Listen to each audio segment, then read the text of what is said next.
Right, শুনছেন সবসময় radio ফুর্তি।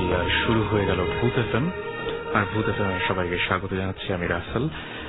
আর আজকে এই মুহূর্তে আপনারা শুনতে পাচ্ছেন 1417 সালের শেষ ভূত এফএম, অর্থাৎ আগামী শুক্রবার যখন আমরা ভূত এফএম এর সাথে থাকবো তখন একটা নতুন বছর, নতুন একটা বাংলা বছর শুরু হয়ে যাবে। সুতরাং এই চৈত্রের একদম শেষ দিকে, বছরের শেষ দিকে ভূত এফএম শোনার জন্য সবাইকে অনেক অনেক অনেক অনেক স্বাগত জানাচ্ছি, অনেক অনেক অনেক অনেক শুভেচ্ছা জানাচ্ছি।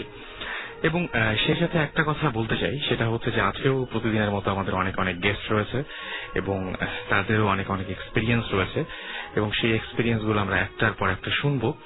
আর সেই সাথে আপনাদের এসএমএস পড়বো। এসএমএস পড়ার নিয়মটি হচ্ছে শাউট লিখে স্পেস দিয়ে আপনার নাম লিখে স্পেস দিয়ে আপনার মেসেজ লিখে পাঠিয়ে দেবেন 9840 নাম্বারে। আর এই মুহূর্তে যারা ইমেল করছেন আমাদেরকে, বা যারা ইমেল আমার সাথে কন্ট্যাক্ট করতে চান, বড় ধরনের যে সমস্ত ঘটনা, সেই ঘটনাগুলো যারা আমাদের জানাতে চান, সেই ঘটনাগুলো জানাতে হলে যেটা করতে হবে সেটা হচ্ছে ভূত এফএম, BHWT ভূত FM @radiofurti.fm এ আমাদেরকে ইমেল পাঠিয়ে দিতে হবে। এবং আপনাদের প্রতিদিনই আমরা অসংখ্য ইমেল পাচ্ছি, আপনাদের এসএমএস পাচ্ছি। থ্যাংক ইউ আমাদের সাথে থাকার জন্য, অনেক অনেক ধন্যবাদ আপনাদের সবাইকে। আর সেই সাথে আমার কাছে আজকেও প্রতিদিনের মতো বেশ কিছু ইমেল এবং বেশ কিছু এসএমএস রয়েছে। সেই এসএমএস গুলোর মধ্যে কিছু কিছু এসএমএস পড়তে চাই। আমাকে আশিক এসএমএস করে বলছেন যে আমার মেসেজটা কি কখনোই পড়া হয় না বা পড়া হবে না, আজকে না পড়লে আমি ভূত এফএম আর শুনবো না। আচ্ছা, আপনার এসএমএস তো আমি পড়ে ফেললাম, তবে এসএমএস না পড়ার কিন্তু কোনো কারণ নেই। আমি চেষ্টা করি সবার এসএমএস পড়তে, বাট মাঝে মাঝে দেখা যায় যে মিস হয়ে যায় দুই একটা, তাই না? মিস হয়ে যায় এই জন্যই যে অনেক সময় দেখা যায় যে অনেক বেশি এসএমএস আসছে বা আপনাদের এসএমএস হঠাৎ করে হয়তো মিস হয়ে যায়, বাট দেখবেন যে এক সময় না এক সময় পড়া হবে। তুফান লিখেছেন রাজশাহী থেকে, রাসেল ভাই তোমাদের দোয়ায় ফাটাফাটি ভুতুরে এক্সাম দিচ্ছি, তাই ভূত এফএম শুনছি ও ভূত এফএম শুনতে নিষেধ করবে না। না, আমি যেটা বলবো যে পরীক্ষাটা সবার আগে, সুতরাং ভূত এফএম শুনুন আর যাই করুন, পরীক্ষা কিন্তু ভালো মতন দিতেই হবে। পরীক্ষা ভালো মতো না দিলে দেখা যাবে যে পরবর্তী সময়ে ভূত এফএম শুনতে অনেক ধরনের সমস্যা হচ্ছে।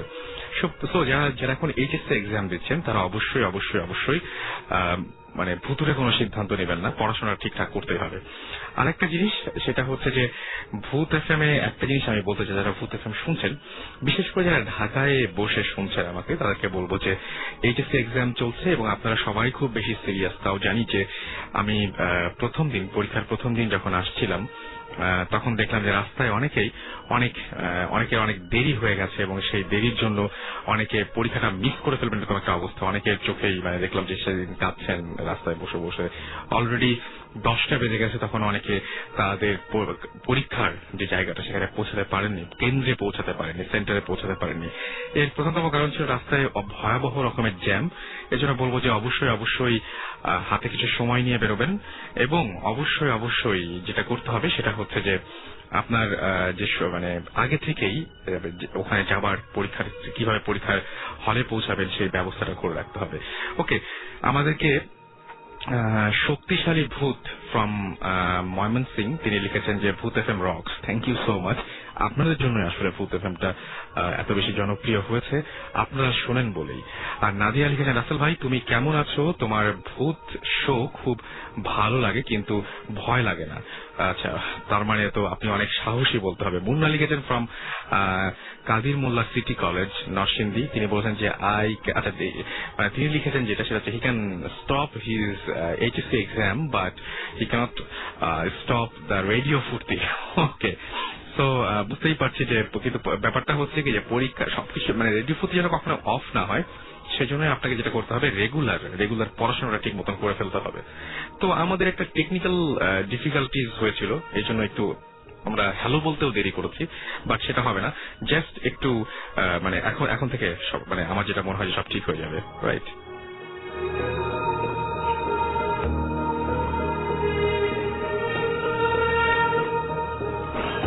তো যেরকম বলেছিলাম যে টেকনিক্যাল ডিফিকাল্টিজ শেষ হয়ে গেছে আমাদের। হঠাৎ করে দেখলাম যে শো এর মাঝখানে একটা মাইক্রোফোন হঠাৎ করে দেখলাম যে কাজ করছিল না, মানে কিছুক্ষণের জন্য দেখলাম যে কাজ করছিল না, এখন দেখছি আবার কাজ করছে। এনিওয়েজ, আমাদের কাছে বেশ কিছু এসএমএস তো রয়েছেই, সেই সাথে আমাদের রয়েছে আপনাদের পাঠানো ইমেল। সেই ইমেলগুলো বেশ ভয়াবহ এবং সেরকমই কিছু ইমেল আজকে পড়ে ফেলতে চাই। আচ্ছা, আমাদেরকে জাওয়াদুল আলম জয় তিনি লিখেছেন এবং তিনি চট্টগ্রাম থেকে লিখেছেন, আমাদেরকে এই ইমেলটি করেছেন। তিনি লিখেছেন যে আমার নাম জাওয়াদুল আলম চৌধুরী জয়। আমার এই ঘটনাটা হলো সত্যিকার এক ঘটনা। 13 মার্চ 2011 ঘরের টুকিটাকি কাজ সারতে প্রায় রাত 12টা বেজে গেল। বাথরুম সেরে বিছানায় শুয়ে পড়লাম। আমি রুমে একা ঘুমাই। হঠাৎ কেন যেন ঘুম ভেঙে গেল। ঘড়ি দেখলাম 5:02 রাত্রি। অবশ্যই বোঝার চেষ্টা করলাম কেন ঘুম ভাঙলো। হঠাৎ খেয়াল করলাম আমার রুমের পরিবেশ বেশ ঠান্ডা। ব্যাপারটা পাত্তা দিলাম না। আমি ঘুমানোর সময় বিছানার ডান পাশ খালি রেখে ঘুমাই। কি মনে করে বিছানার ডান পাশ ঘুরলাম। তারপরে দেখলাম অদ্ভুত এক ব্যাপার, যা আমার হৃৎপিণ্ডকে দ্বিগুণ বাড়িয়ে দিল, মানে যেটা স্পন্দন আর কি, সেই মানে হার্টবিট বেড়ে গেল অনেক অনেক অনেক বহুগুণ। হ্যাঁ, আমারও যখন ইমেলটা আমি পড়ছিলাম তখন আমারও সেই হার্টবিটটা বেড়ে গিয়েছিল, কারণ ডান পাশে ঘুরতেই তিনি যেটা দেখলেন যে বিছানার ডান পাশে তিনি, অর্থাৎ তার মতো হুবহু একজন শুয়ে আছে। ভয়ে তার পুরো শরীরটা ঘেমে গেল এবং ওটা দেখেই এবং ওটা পুরোই দেখতে সেই মানে যিনি পাঠিয়েছেন ইমেলটি তার মতোই। তিনি বলছেন যে ওটা দেখতে পুরোই আমার মতো, শুধু পার্থক্য এই যে আমার গায়ে কাঁথা আছে, তার গায়ে নেই। সবচাইতে ভয়ঙ্কর ব্যাপার হলো সে আমার দিকে তাকিয়ে আছে আর আমি তার দিকে, ফেস টু ফেস। আর কি ভয়ঙ্কর সেই চাহনি! আমি কিছুই করতে পারছিলাম না, কিছু বলতেও পারছিলাম না। আমি আমার দিকেই তাকিয়ে আছি। সেই চোখ দুটো বিকট, ভয়ঙ্কর। ভাবলাম এটা কল্পনা, স্বপ্ন। চোখ বন্ধ করে খুললাম। হাতে অগোচরে চিমটি কাটলাম, কিন্তু কোনো কাজ হলো না। ওটা ওখানে ছিল, আমার পাশে শুয়েছিল। এই ছিল email. So thank you Jawadul Alam Chowdhury Joy, এত চমৎকার একটা ভয়ঙ্কর গল্প আমাদের উপহার দেওয়ার জন্য বা ঘটনা উপহার দেওয়ার জন্য। এবং সেই সাথে কেউ যদি মনে করেন যে এই ঘটনাটা আবার কেমন ঘটনা, এরকম হয় নাকি? হয় আমার মনে হয়েছে, কারণ এই ঘটনাটির যে মানে বর্ণনাকারী শুধুমাত্র একজন নন, আরো একজন ঠিক এরকম কাছাকাছি একটা ঘটনা পাঠিয়েছেন। তিনি বলেছেন যে রাসেল ভাই, আমার নাম নয়ন, আমি খুলনা থেকে লিখছি। আমি নেভি কলেজ খুলনাতে তিনি রয়েছেন এবং তিনি বলছেন আমাদের বাড়ি অনেক পুরনো এবং ওখানে ভূতের, ওটাকে সবাই মানে কি বলবো, সেটা হচ্ছে ভূতের বাড়িও বলে ওটাকে। আমাদের ছাদে মাঝে মাঝে নুপুরের শব্দ পাওয়া যায়। একদিন আমি সাহস করে আমাদের সিলিং এ যাই, দরজা খুলে সামনে এগোই। সারা সিলিং খুঁজে কাউকে পাই না। যখন ব্যাক করি তখন দেখি যে সিলিং এর দরজাটা বন্ধ। আমি খুব ভয় পাই, আমার মাকে ডাকি, বাট মা আসতে পারে না। পরে জানতে পারি যে তাদের বেডরুমের দরজাটা বাহির থেকে বন্ধ ছিল, মানে কেউ একজন বাইরে থেকে বন্ধ করে দিয়েছিল। পুরো ফ্ল্যাটের অন্য ভাই আছে, আচ্ছা পুরো ফ্ল্যাটের অন্য ভাই আছে দরজা খুলে দেয়। আচ্ছা আচ্ছা, তার মানে হচ্ছে যে মানে পরের ফ্ল্যাটে যিনি ছিলেন তিনি এসে দরজা খুলে দেন। পরে একদিন রাত 2টার দিকে আমি একই ঘটনা আরো একবার দেখি। আমি উঠতে যাই খাট থেকে, বাথরুমে যাই, বাথরুমের মিররের দিকে তাকাই এবং তাকিয়ে দেখি যে আমার এক পাশে ঠিক মুখের চামড়ার, যখন সে হচ্ছে বাথরুমে যায় তখন সে দেখে যে বাথরুমের মধ্যে সেই, এবং সে যেটা দেখে সেটা হচ্ছে তার মাথার হাফ, মানে জাস্ট এই মুখের হাফ, এক পাশে মাংস আছে আর বাকি যে পাশটা সেই পাশটায় মাংস নাই, মানে বাকি হাফ মানুষের মতো, এবং মানে এক হাফে এরকম চামড়া নাই আর এক হাফে এরকম মানুষের মতো। তিনি খুব ভয় পেয়ে যান এবং পরে ফেস ওয়াশ করে, মানে মুখে পানি দেওয়ার পরে তারপর যখন তিনি মিররে তাকান তখন ঘটে আরেকটা ভয়াবহ ঘটনা। মিররে তাকে তিনি কিছু খুঁজে পান না। আমি ইমেল পড়ে যেটুকু বুঝেছি, আর একটু ডিটেল লিখলে বুঝতে পারতাম, তবে নয়ন যেটা লিখেছেন তাতে আমি বুঝেছি যে সেকেন্ড টাইম যখন সে মিররের দিকে তাকায়, আমরা বলছি মিরর দিকে তাকে ভয়ঙ্কর ভয়ঙ্কর অনেক কিছু দেখা যায়, কিন্তু সে মিররে নিজেকে দেখতে পায় না। ব্যাপারটা খুবই খুবই খুবই অদ্ভুত এবং খুবই আশ্চর্যজনক এই ব্যাপারটা। সুতরাং এরকম ঘটনা যদি আপনাদের থাকে, ইমেল আপনারা ইচ্ছা করলে আমাদের পাঠাতে পারেন bhootfm@radiofurti.fm এ, অথবা আপনারা SMS এর মাধ্যমে ছোট্ট করে লিখে ফেলতে পারেন এই ঘটনাগুলো আমাদের কাছে। আমাদেরকে SMS করেছেন সুমন আজিমপুর থেকে এবং তিনি বলেছেন যে আমি গর্ব করে বলতাম যে আমি ভয় পাই না, ভূত এফএম শুনে এখন ভয় পাই। তাহলে তো ক্ষতি হচ্ছে। শাকিল লিখেছেন যে শাকিল লিখেছেন যে তার ভূত এফএম শুনতে বেশ কষ্ট হয়। আচ্ছা, বাঁধন লিখেছেন আজিমপুর থেকে এবং আমাদেরকে রনি বরিশাল থেকে SMS করেছেন। আমাদেরকে রুমন SMS করেছেন খুলনা থেকে। এছাড়া আমাদেরকে ঘোস্ট কিলার বা আপনাকে দরকার, তিনিও আমাদের SMS করেছেন সিলেট থেকে। ওকে, সিলেটে কিন্তু বেশ কিছু ঘটনা আজকে আমরা শুনবো। পিয়াসি তারা দুইজনই, দুই বোন একসঙ্গে ভূত FM শুনছেন, গালিব শুনছেন ভূত FM, এবং এছাড়াও আমাদেরকে সাদাব, তিনি হচ্ছে SMS করেছেন, প্রশংসা করেছেন, thank you so much. Zinia Gulshan থেকে SMS করেছেন এবং তিনিও প্রশংসা করেছেন, থ্যাংক ইউ জিনিয়া। নিশি আমাদের SMS করেছেন খুলনা থেকে। এছাড়া আমাদেরকে SMS করেছেন সেলিম, SMS করেছেন আমাদেরকে ইমরান, SMS করেছেন অলি, এছাড়াও শার্লিন SMS করেছেন খুলনা থেকে, এবং এছাড়াও সুন্না SMS করেছেন, রনি SMS করেছেন। সো স্টে টিউন, আমরা একে একে ফিরে আসবো আরো অনেক ঘটনা নিয়ে। আমাদের সঙ্গে যে গেস্ট রয়েছে তাদের সাথে একটু পরিচিত হয়ে যায়। আমি শুরুতেই আপনাদের সাথে পরিচয় করে দিচ্ছি। আমাদের প্রথম যিনি গেস্ট রয়েছেন, আপনার নামটা একটু বলবেন। আমি মজুমদার মাহবুব, আমি একটা প্রাইভেট ফার্মের মালিক। ওকে, আপনি তার মানে অ্যাডভাইজিং এর সাথে আছেন, রাইট? সো আপনার কাছে আমার প্রথম যে প্রশ্ন সেটা হচ্ছে যে আপনার জীবনে বেশ উদ্ভট টাইপের অনেক ঘটনা ঘটেছে এবং আপনি জীবনে বিভিন্ন সময় বিভিন্ন জায়গায় কর্মরত থেকেছেন, বিভিন্ন জায়গায় চাকরি করেছেন এবং জব করতে গিয়ে আপনার বিভিন্ন ধরনের অভিজ্ঞতা হয়েছে। তো কোনটা দিয়ে শুরু করবেন? আমি যেটা দিয়ে শুরু করবো সেটা হচ্ছে যে আমার দাদু, যিনি আজকে থেকে প্রায় 15 বছর আগে আমাদের ছেড়ে চলে যান, রাইট? উনি যখন মারা যান ওনার পাশে আমি সারা রাত বসেছিলাম লাশের পাশে। যখন ওনাকে কবরে নেওয়া হয়, আমার কাছে কাঁধে যখন লাশটা ছিল তখন আমার কাছে মনে হচ্ছিল যে আমার দাদু আমার পাশে হাঁটছে, লাশটা আমার কাঁধে, বাট আমার মনে হচ্ছে পাশে উনি হেঁটে যাচ্ছেন। এবং যখন কবর থেকে নামানোর পরে আমি যখন উঠলাম উপরে, তখন আমার কাছে মনে হলো যে উনি আমার পাশে দাঁড়িয়ে। আমি তাকালাম, দেখলাম উনি আমার পাশে দাঁড়ানো। এরপর থেকে আমি ফিল করি উনি সবসময় আমার পাশে থাকেন। এবং আমি প্রথম যে ঘটনাটা ঘটে, আমি প্রচন্ড বিপদে পড়লাম একদিন। তখন আমি মনে মনে কেন জানি আমি চিন্তা করলাম আমি দাদুকে স্মরণ করি, যে দাদুকে স্মরণ করলাম, দেখলাম ওই বিপদটা কেটে গেল। আচ্ছা। তারপরে রিসেন্টলি একটা ঘটনা, সেটা হচ্ছে আমি একটা বিমানের একটা ইয়েতে চাকরি করতাম। বেশ কিছুদিন চাকরি করার পরে আমি ওই জায়গায় একদিন রাত্রে ডিউটি শেষ করে আমি চুপচাপ শুয়ে আছি। হঠাৎ করে এক মুহূর্তে আমি দেখলাম যে দূরে একটা চেয়ারে এক ভদ্রলোক বসা। তো আমি চিন্তা করলাম যে এখানে তো কেউ বসার কথা না, কি মুহূর্তে বসে থাকেন? মানে এটা কি আপনার রুমের মধ্যে? আমার রুমের মধ্যেই। আচ্ছা।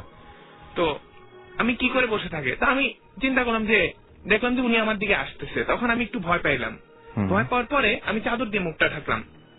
আমি একটা আওয়াজ শুনলাম, আওয়াজটা উনি যে হেঁটে আসতেন ওই আওয়াজটাই পাচ্ছে। আমার কাছে মনে হচ্ছিল যে দৌড়ে কেউ আমার কাছে আসতেছে। তারপর আসার পরে আমি বললাম যে আমি কি আপনার কোনো ক্ষতি করছি? কেন জানি আমি কথাটা বললাম, আমি কি আপনার কোনো ক্ষতি করছি? উনি বললো না, তুই সবসময় ভালো থাকিস। ওইটা শোনার পরে আমি আর কিছু বলতে পারি না। প্রায় 10-15 মিনিট পরে আমি তাকায় দেখলাম যে আমার সামনে একটা সূরা ইয়াসিনের বই, এবং ওই বইটা ওইখানে রাখার কোনো প্রশ্নই ওঠে না, কেউ কোনোদিন রাখতেও পারবে না, কারণ ওই মুহূর্তে হোটেলের সবাই ছিল ঘুমে। তো যখন রুমে আপনার পুরো মনে আছে যে আগে এরকম ধরনের কোনো বই বা আমি নিজে পরিষ্কার করেছিলাম। আচ্ছা। তারপরে ওই বইটা এখনো আমার কাছে থাকে, সবসময় থাকে, এবং আমি যখন বিপদে পড়ি আমার কাছে মনে হয় যে ওই বইটাতে হাত দিলে বিপদটা কেটে যায়। আচ্ছা। তারপরে থেকে সবসময় আমি বিপদে পড়লেই ওই বইটা ধরি, কেটে যায়। রিসেন্টলি আমি তাজিন্ডং ট্রেকিং এ যাই। ট্রেকিং এ যাওয়ার পরে আমি হেঁটে হেঁটে হেঁটে হেঁটে যাচ্ছি, তখন রাত্র প্রায় 9:30 বাজে।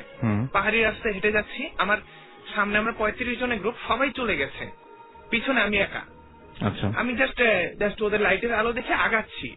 এমন একটা রাস্তা ছিল যেটা আমার একার পক্ষে যাওয়া সম্ভব না, আরেকজন ধরে নিতে হবে। তো আমি চিন্তা করলাম যে কে নিবে আমাকে। তখন আমি মনে মনে বললাম যে আমি কিভাবে যাব। তখন দেখলাম কি আমার পাশে একজন এসে দাঁড়াইলো। দাঁড়ানোর পরে আমাকে হাতটা ধরলো, ধরে নিয়ে গেল। ওই পথটা পার করার পরে আমি পিছন দিকে তাকালাম, দেখলাম যে কিছু নেই। আচ্ছা, কিন্তু আপনাকে সাহায্য করেছে? আমাকে সাহায্য করেছে। এবং আমি যাওয়ার পর আমাদের যে গাইড ছিল, ওইখানে পৌঁছানোর পর আমি জিজ্ঞাসা করলাম কে? আপনি বাবুরে দেখছেন। বাবুটাকে? আমি ওকে জিজ্ঞেস করলাম এই লোককে, আমি সাথে সাথে জিজ্ঞেস করি এই লোককে। উনি অ্যান্সারটা দিল যে এখানে একজন মানে আসে যারা ট্রেকার, তাদেরকে সাহায্য করার জন্য। ওরা নিজেও জানে না, ওরাও যখন ফার্স্ট ট্রেকিং এ যায় পাহাড়ে করে নাকি এরকম একজন এসে দাঁড়ায়। আচ্ছা, ওই পাহাড়ে এরকম মানে অনেকেই দেখছে যে আমার মতো যারা বিপদে পড়ছে তারা এরকম পাহাড়ে দেখছে, মানে কাউকে দেখেছে যে সাহায্য করতেছে। আচ্ছা, এবং উনি জাস্ট ওইটুকু জায়গা, যেইটুকু জায়গা হাঁটা যায় না, মানে আরেকজনের সাহায্য লাগে, কারণ ডান পাশে পুরা পাহাড়, ওই জায়গা থেকে আরেকজন উঠে আসার কোনো প্রশ্নই ওঠে না। আচ্ছা, ঠিক দেখলাম যে আমার হাতটা ধরলো, আমাকে আগালো, আমি ওই মুহূর্তে মানে আমার ইচ্ছে ছিল সামনে যাবার, কিন্তু উনি আমাকে নিয়ে গেল। তারপর আমি পিছনে তাকে ধন্যবাদ দেওয়ার জন্য পিছনে তাকালাম, দেখলাম যে কিচ্ছু নেই, ফাঁকা, এরকম একটা অবস্থা। তো আপনার জীবনে এরকম মানে বিভিন্ন বিপদ থেকে আপনি উদ্ধার পেয়েছেন, এবং আপনার কি মনে হয় আসলে এই যে উদ্ধার পাচ্ছেন এবং এই যে সূরা ইয়াসিন সেই বইটা বা সেই সূরাটা আপনি মানে এই যে আকস্মিক ভাবে পেয়ে গেলেন, জীবনে আপনি ইমেলের মধ্যে লিখেছেন যে আপনার জীবনে বিপদ খুব কম আসে, কেমন করে উতরে যান। তো এরকম ভয়াবহ কোন বিপদ থেকে আরো মনে পড়ছে যে আপনি উতরে গেছেন, হতে পারতো অনেক বড় বিপদ বাট হলো না, এরকম একটা ঘটনা হচ্ছে যে ঠিক 1 বছর আগে আমি কক্সবাজার যাচ্ছি। কক্সবাজার যাওয়ার পথে রাত্র 2টা বাজে, বাসে শুধু যাত্রী, আমি আর পিছনে একজন, পুরা বাসটা ফাঁকা, হানিফের বাসটা পুরা ফাঁকা, দুজন, ইভেন গাইডও ঘুমাচ্ছে। ড্রাইভার দেখলাম যে ড্রাইভারের চোখ বন্ধ, ড্রাইভারও প্রায় ঘুমিয়ে গেছে। আমি পিছনের সিট থেকে বসে আমি দেখতেছি ড্রাইভার কেন জানি ঘুমাচ্ছে। ড্রাইভারের হাতটাও স্টিয়ারিং এ নাই। তো আমি চিন্তা করলাম যে ড্রাইভার স্টিয়ারিং নাই, গাড়ি চলতেছে কিভাবে। তখন আমি আগায় যেয়ে দেখলাম যে একটা ছোট্ট একটা বাচ্চার মতো গাড়ি স্টিয়ারিং ধরে আছে। আমি নিজের চোখে দেখা একটা ছোট্ট একটা পিচ্চি বাচ্চা গাড়ি স্টিয়ারিং ধরা। আমি জাস্ট ওই মুহূর্তে চোখ বন্ধ করে দোয়া পড়া শুরু করলাম। তখন একটা ব্রেকের আওয়াজ পেলাম, গাড়িটা থেমে গেল। আচ্ছা, আমি আগায় দেখলাম যে ড্রাইভার চোখ মুখে পানি দিচ্ছে। ওকে, সো আপনি এর আগে বিভিন্ন মানে আপনার কাজের কারণে, জবের কারণে আপনি সিলেটে ছিলেন, এবং সিলেটে আপনার কিছু ঘটনা আছে, সেরকম কিছু ঘটনা আমাদের আজকে একটু শোনাতে হবে। সিলেটের ঘটনা হচ্ছে, সিলেটে যখন আমি বেশ কিছুদিন আমার চাকরি করার সৌভাগ্য হয় টি গার্ডেনে। আপনার টি গার্ডেনের ঘটনা শুনবো, তার আগে আমরা একটা SMS করে ফেলবো। আমাদেরকে রবিন SMS করেছেন কাফরুল থেকে, এবং তিনি জীবনে অনেক ভূত পেতনি দেখেছেন বলে দাবি করেছেন, কিন্তু ভূত FM শুনে তারপরেও তিনি ভয় পাচ্ছেন। আচ্ছা, আপনার যদি এক্সপেরিয়েন্স থাকে তাহলে আপনি অবশ্যই bhootfm@radiofurti.fm এ পাঠিয়ে দিন, নাম, ঠিকানা এবং ফোন নাম্বার সহ, তবে অবশ্যই কোনো ভুতুরে ফোন নাম্বার নয়। আর আপনি যদি স্টুডিওতে আসতে চান তাহলে অবশ্যই আপনার ইমেইলের মধ্যে সেটা উল্লেখ করতে হবে। এছাড়া আমাদেরকে শাহির SMS করেছেন জাহাঙ্গীরনগর ইউনিভার্সিটি থেকে, আমাদেরকে SMS করেছেন আতসী, আমাদেরকে SMS করেছেন জালাল রাজশাহী কলেজ থেকে, এবং তিনি বলেছেন যে রাসেল ভাই, আমার অনেক এক্সপিরিয়েন্স আছে, আমি আপনার স্টুডিওতে যেতে চাই। তাহলে যেটা করতে হবে, আপনাকে একদমই দেরি না করে ইমেল পাঠিয়ে ফেলতে হবে, এবং ইমেল পাঠানোর নিয়মটি আমি তো বললামই, ভূতfm BHOOT ভূত FM@radiofurti.fm।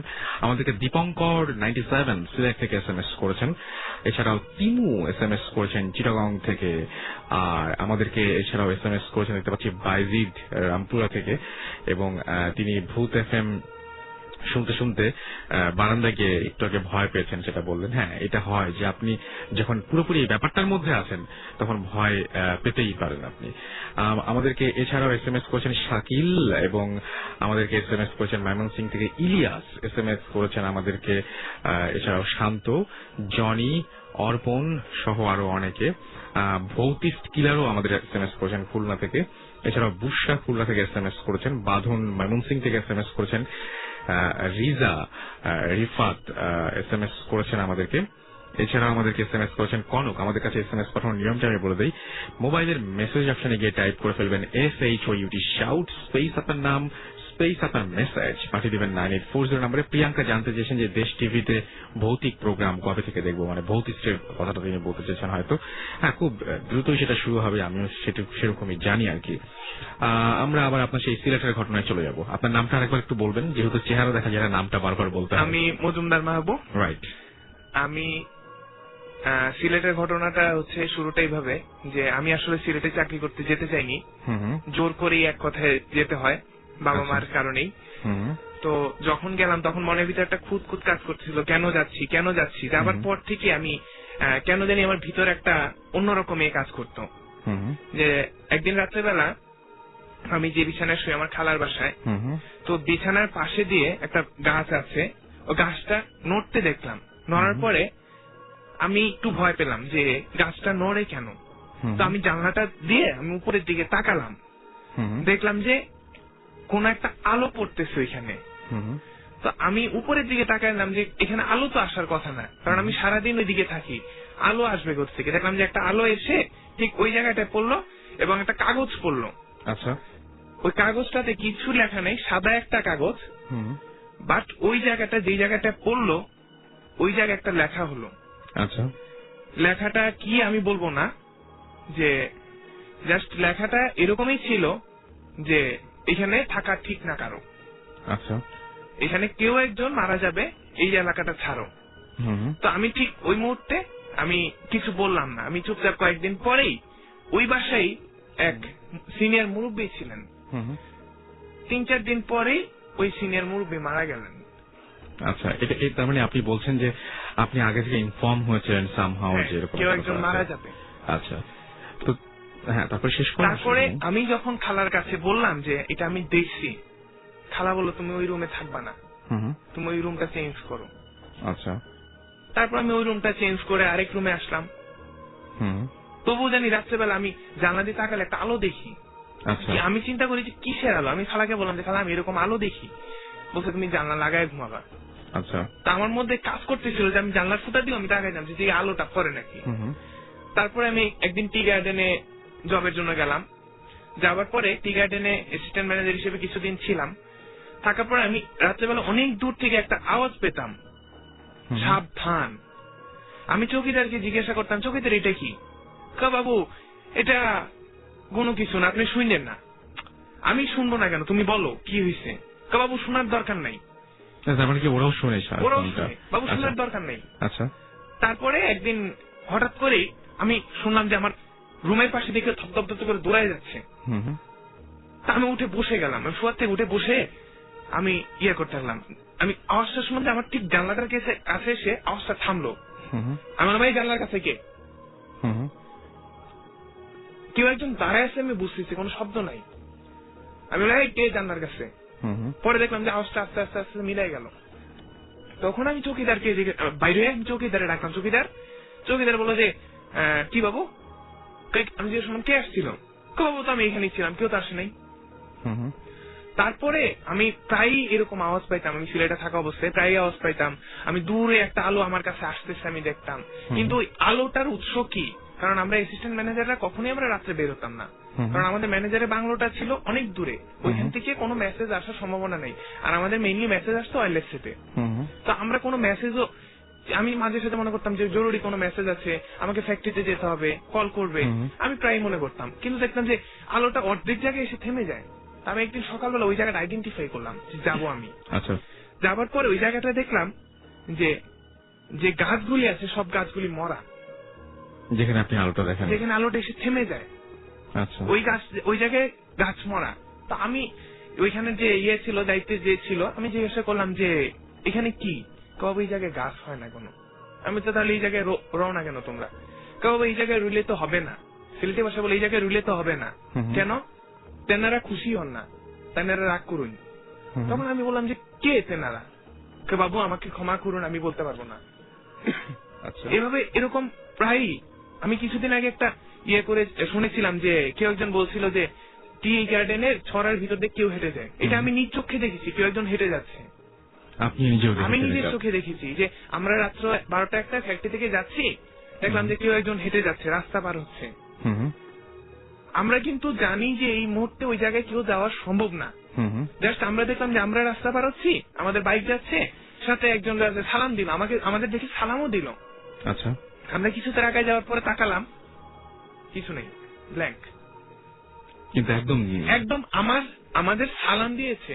আচ্ছা, অনেকে হয়তো জানতে চাইবেন এই যে আপনারা যারা দেখেন, এই যে সমস্ত অলৌকিক কিছু যারা দেখেন, আসলে তাদেরকে কেমন ভাবে আসে তারা কি আপনি যেরকম দেখেছেন টি গার্ডেনে, তো কেমন ভাবে দেখেছেন যে সাধারণ আপনার আমার মতো মানুষ এইভাবে? আমার আপনার মতো মানুষের মতোই বাট আমি জানি না যে এরা কিভাবে আসে, বাট আমার কাছে মনে হয় যে আমরা যারা বিশ্বাস করি না, না বিশ্বাস অবিশ্বাসের প্রশ্ন না, মানে আপনি যেটা একদম চোখের সামনে দেখছেন, একদম আমার আপনার মতো একদম মানুষ যে সালামটা দিয়ে দিচ্ছে, ওই যে আমি যে মহিলার কথা বললাম যে সালাম দিচ্ছে, যে সিলেটির ভাষায় মানে বাগানের মালিরা যেরকম বলে সালাম বাবু, ঠিক এভাবেই সালামটা, একদম সাধারণ মানুষের ভয়েস। আচ্ছা, এরকম হয়েছে কখনো যে সিলেটে আপনি যেখানে ছিলেন, যে টি স্টেটে, সেখানে আপনি রাতের বেলায় দুঃস্বপ্ন দেখতেন বা এরকম কোনো কিছু? আমি কখনোই দুঃস্বপ্ন দেখি না। যে আমার কাছে রাত্রেবেলা মাঝে সাথে আমার হঠাৎ করে ঘুম ভেঙে যেত, আমি প্রচন্ড ঘেমে যেতাম। আচ্ছা, আমার কাছে মনে হতো যে মানে আমার আশেপাশে এরকম কোন গরম হাওয়া আসতেছে যাতে আমাকে মানে হিট করে ফেলতেছে। আমার রুমে এসি চলতেছে, বাট এসি চলার মধ্যে আমি ঘেমে গেছি। আচ্ছা, এরকমই প্রায়ই হতো। আর আমি একটা রিসেন্ট ঘটনা শুনেছিলাম, জুজু আসবে। জুজুর কাহিনীটা, আমি জুজুর কাহিনীটা বলি। আমি কিন্তু প্রায় শুনেছি আসছে, কে আসছে, কোথা থেকে আসছে আমি কিন্তু জানি না। জাস্ট ওই মহিলা যে টি গার্ডেনের কথা বলেছিল, যে ভদ্র মহিলা, ওই মহিলার সাথে, ওই মহিলা আমাদের পাশের টি গার্ডেনে ছিলেন, এবং বাচ্চাটা যে ছিল খাওয়া, এটা কিন্তু আমরা নিজ চোখে দেখেছিলাম। আচ্ছা, মানে ওই জায়গায় এত একটা হরেবল জিনিস, মানে খাবলা খাবলা খাবলা খাবলা করিয়ে, মানে এটা হচ্ছে ইন্ডিয়ার ওই পাশেও কিন্তু একটা ঘটেছিল, এবং একই ঘটনা আমি শুনেছিলাম যে বাংলাদেশের এই পাশেও ঘটেছে। এবং আমি যে টি গার্ডেনে ছিলাম তার পাশে। এবং এই জন্তুটা কি বা এটা কি দেখেছেন? আমরা যতটুকু ধারণা করেছি, এটা একটা বর্ডার থেকে এটা কিছু একটা ছুটে আসে, ঠিক আছে, কোন একটা জন্তু। বাট আমরা ওইখানে যারা চাকরি করেছি কিংবা আমরা যারা শুনেছি, আমাদের কাছে মনে হচ্ছে যে এটা খুব একটা জন্তু কিংবা কাউকে ভয় দেখানোর জন্য কেউ একটা করে। ওকে, আচ্ছা, আমি কিছু SMS পড়ে ফেলে আবার আপনার কাছে আসবো। আতিক লিখেছেন শ্যামলী থেকে, ভাইয়া রুম অন্ধকার করে শুনছি, ভয় ভয় লাগছে, আবার মাঝখানে ভালো লাগছে। ওকে, আমাদেরকে এছাড়াও মুস্তাফি SMS করে বলেছেন, আচ্ছা মজুমদার আপনাকে বলেছেন প্লিজ স্টপ। এটা কি ভয়ের কারণে নাকি ঠিক আমি জানি না, আপনি বলবেন অবশ্যই, সেটা আমাদের পরবর্তী SMS আশা করছি।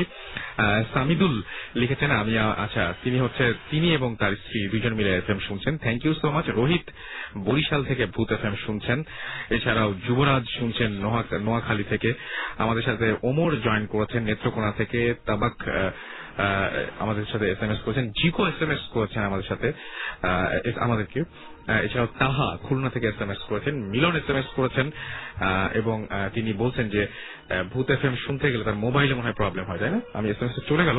আফরা SMS করেছেন আমাদেরকে, এছাড়াও সিনিয়র ভাই তিনি SMS করেছেন খুলনা থেকে, ওকে নামটা খুব সুন্দর লাগলো।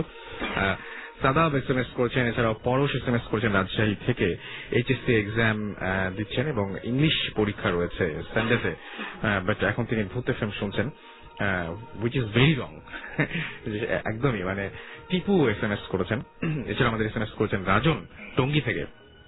তো আরো অনেক SMS আমরা পাচ্ছি, এবং SMS যারা পাঠাতে চান, এখনো পর্যন্ত পাঠাতে চাচ্ছেন, তাদেরকে বলি যে আপনার মোবাইলের মেসেজ অপশনে যান, সেখানে গিয়ে টাইপ করুন SHOUT শাউট, স্পেস আপনার নাম, স্পেস আপনার মেসেজ, পাঠিয়ে দিন 9840 নাম্বার। যেমন এই যে ছোট্ট করে মেসেজের মধ্যেও ঘটনা বলা যায়, যেমন মিজান আমাদের লিখেছেন যে এক রাতে জানালা লাগাতে ভুলে গিয়েছিলাম, মাঝরাতে কোনো একটা কারণে আমার ঘুম ভেঙে গেল এবং দেখলাম যে একটা কালো কুকুর আমার দিকে তাকিয়ে আছে। এই যে এরকম ছোট্ট করে SMS আপনিও কিন্তু পাঠাতে পারেন। আর সেই সাথে আমাদের তো মানে কি বলবো, যে ইমেল করার অপশন আপনার জন্য রয়েছেই। সুতরাং আপনার সবচেয়ে ভয়ঙ্কর ঘটনা, সবচেয়ে গুরুত্বপূর্ণ অংশটুকু আপনি ইচ্ছা করলে কিন্তু মেসেজের মাধ্যমে আমাদের জানাতে পারেন। তো নিশ্চয়ই আপনার কাছে আরো ঘটনা রয়েছে, সেই ঘটনাগুলো শুনবো। তার আগে আমরা একটা ব্রেক নেব, ছোট্ট একটা ব্রেকের পরে ফিরে আসছি আবার একটু পরেই। ইন দ্য মিন টাইম আমাদের SMS করতে থাকুন এবং স্টে টিউনড টু রেডিও ফুর্তি, একটু পরে ফিরছি।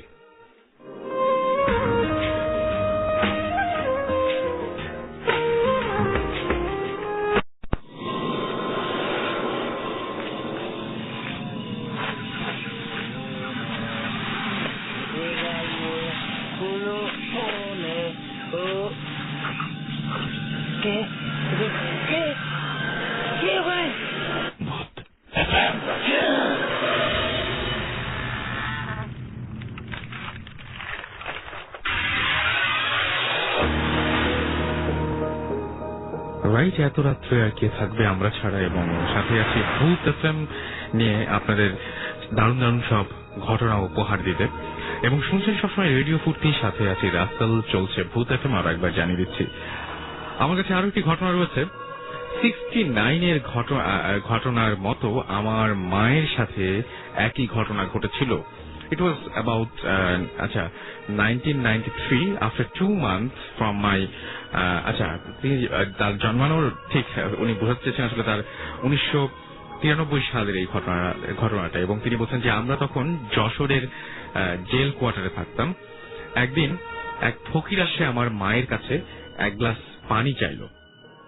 তো আমার মা আমার বাবাকে বলল যে তাকে চালও দিতে। তো মা এক গ্লাস পানি এবং চাল ওই ফকিরকে দিল। বাট ফকিরটা পানি খেলো এন্ড সে চালটা হাতে নিয়ে ফু দিল এবং বলল যে এই চালটা তুই একা খাবি এন্ড কাউকে দিবি না, এন্ড এর স্বাদ সম্পর্কে কাউকে কোনোদিন কখনো কিছু বলবি না। এবং আমরা আমার আম্মাকে কি আমি ঠিক বুঝতে পারছি না লেখাটা, আমাকে তুই যশোরের এক মাজারে, এবং সেই মাজারের নামটা তিনি ভুলে গেছেন, তিনি বলছেন সেই মাজারে তিনি থাকেন আর কি, এরকম একটা পরিচয় দিয়েছিলেন। তো তার মা যেটা করলেন যে হাতে চাল নিয়ে চিন্তা করতে থাকলেন যে আর কি টেস্ট, এর আবার কি টেস্ট হতে পারে। But at the same time পাশের বাসার আন্টিরা এই কথা শুনলো এন্ড এটা তারা সেই চালটা মার হাত থেকে নিল এন্ড খেলো। এবং যখন খেলো তখন তার মা নোটিস করলেন যে তখন মার হাতে মাত্র এক টুকরো চাল পড়া আছে। মা সেই চাল পড়াটা খেলো এন্ড শি ফিলস, তিনি যেটা করলেন সেটা হচ্ছে একটা গ্রেট একটা টেস্ট হলো যা সে আগে কখনো পায়নি, এবং চালের এরকম স্বাদ থাকতে পারে এটা সে বোঝেওনি কখনো। বাট শি ওয়াজ লেট, এবং আফটার দ্যাট ডে তার মা এখনো পর্যন্ত একটা রোগা একজন মানুষ এবং অসুস্থ হতে শুরু করেছেন, এবং সেই বাবাকেও পরে খুঁজে পাওয়া যায়নি, এবং তিনি সেই বাবার কথা অমান্য করেছিলেন এবং চালটা একা খাননি, যার জন্য তার এই দুর্দশা বলে মনে করছেন। এরকম অনেক অদ্ভুত ধরনের ঘটনাও থাকে। সো এরকম টাইপের যে কোনো ঘটনা আপনারা ইচ্ছা করলে আমাদের কাছে SMS করে পাঠাতে পারেন। আর SMS করার নিয়মটি হচ্ছে শাউট লিখবেন, SHOUT শাউট, স্পেসে আপনার নাম, স্পেসে আপনার মেসেজ, আর পাঠিয়ে দেবেন 9840 নাম্বারে। আমরা আমাদেরকে অনেক দূর থেকে, দেশে এবং দেশের বাইরে থেকে আমাদের কষ্ট করে ভয়েস রেকর্ড করে পাঠান, এবং সেই রেকর্ডেড ভয়েস গুলো আমরা আপনাদের জন্য প্লে করি। যারা এখানে স্টুডিওতে একেবারে আসা সম্ভব হয় না, বিশেষ করে যারা দেশের বাইরে রয়েছেন এবং যারা নিজের কণ্ঠস্বর শুনতে চান, তারাই আমাদেরকে বেসিক্যালি পাঠান, এবং আমরা খুবই অ্যাপ্রিসিয়েট করি যে এত কষ্ট করে আমাদের জন্য পাঠিয়েছেন। কারণ অনেক সময় অনেক বড় ইমেল পড়া হয় না, বা আমরা পড়লে হয়তো পুরোপুরি বোঝাও যায় না, বাট যার ঘটনা তিনি যখন বলেন তার চাইতে ভালো কিছু হতেই পারে না।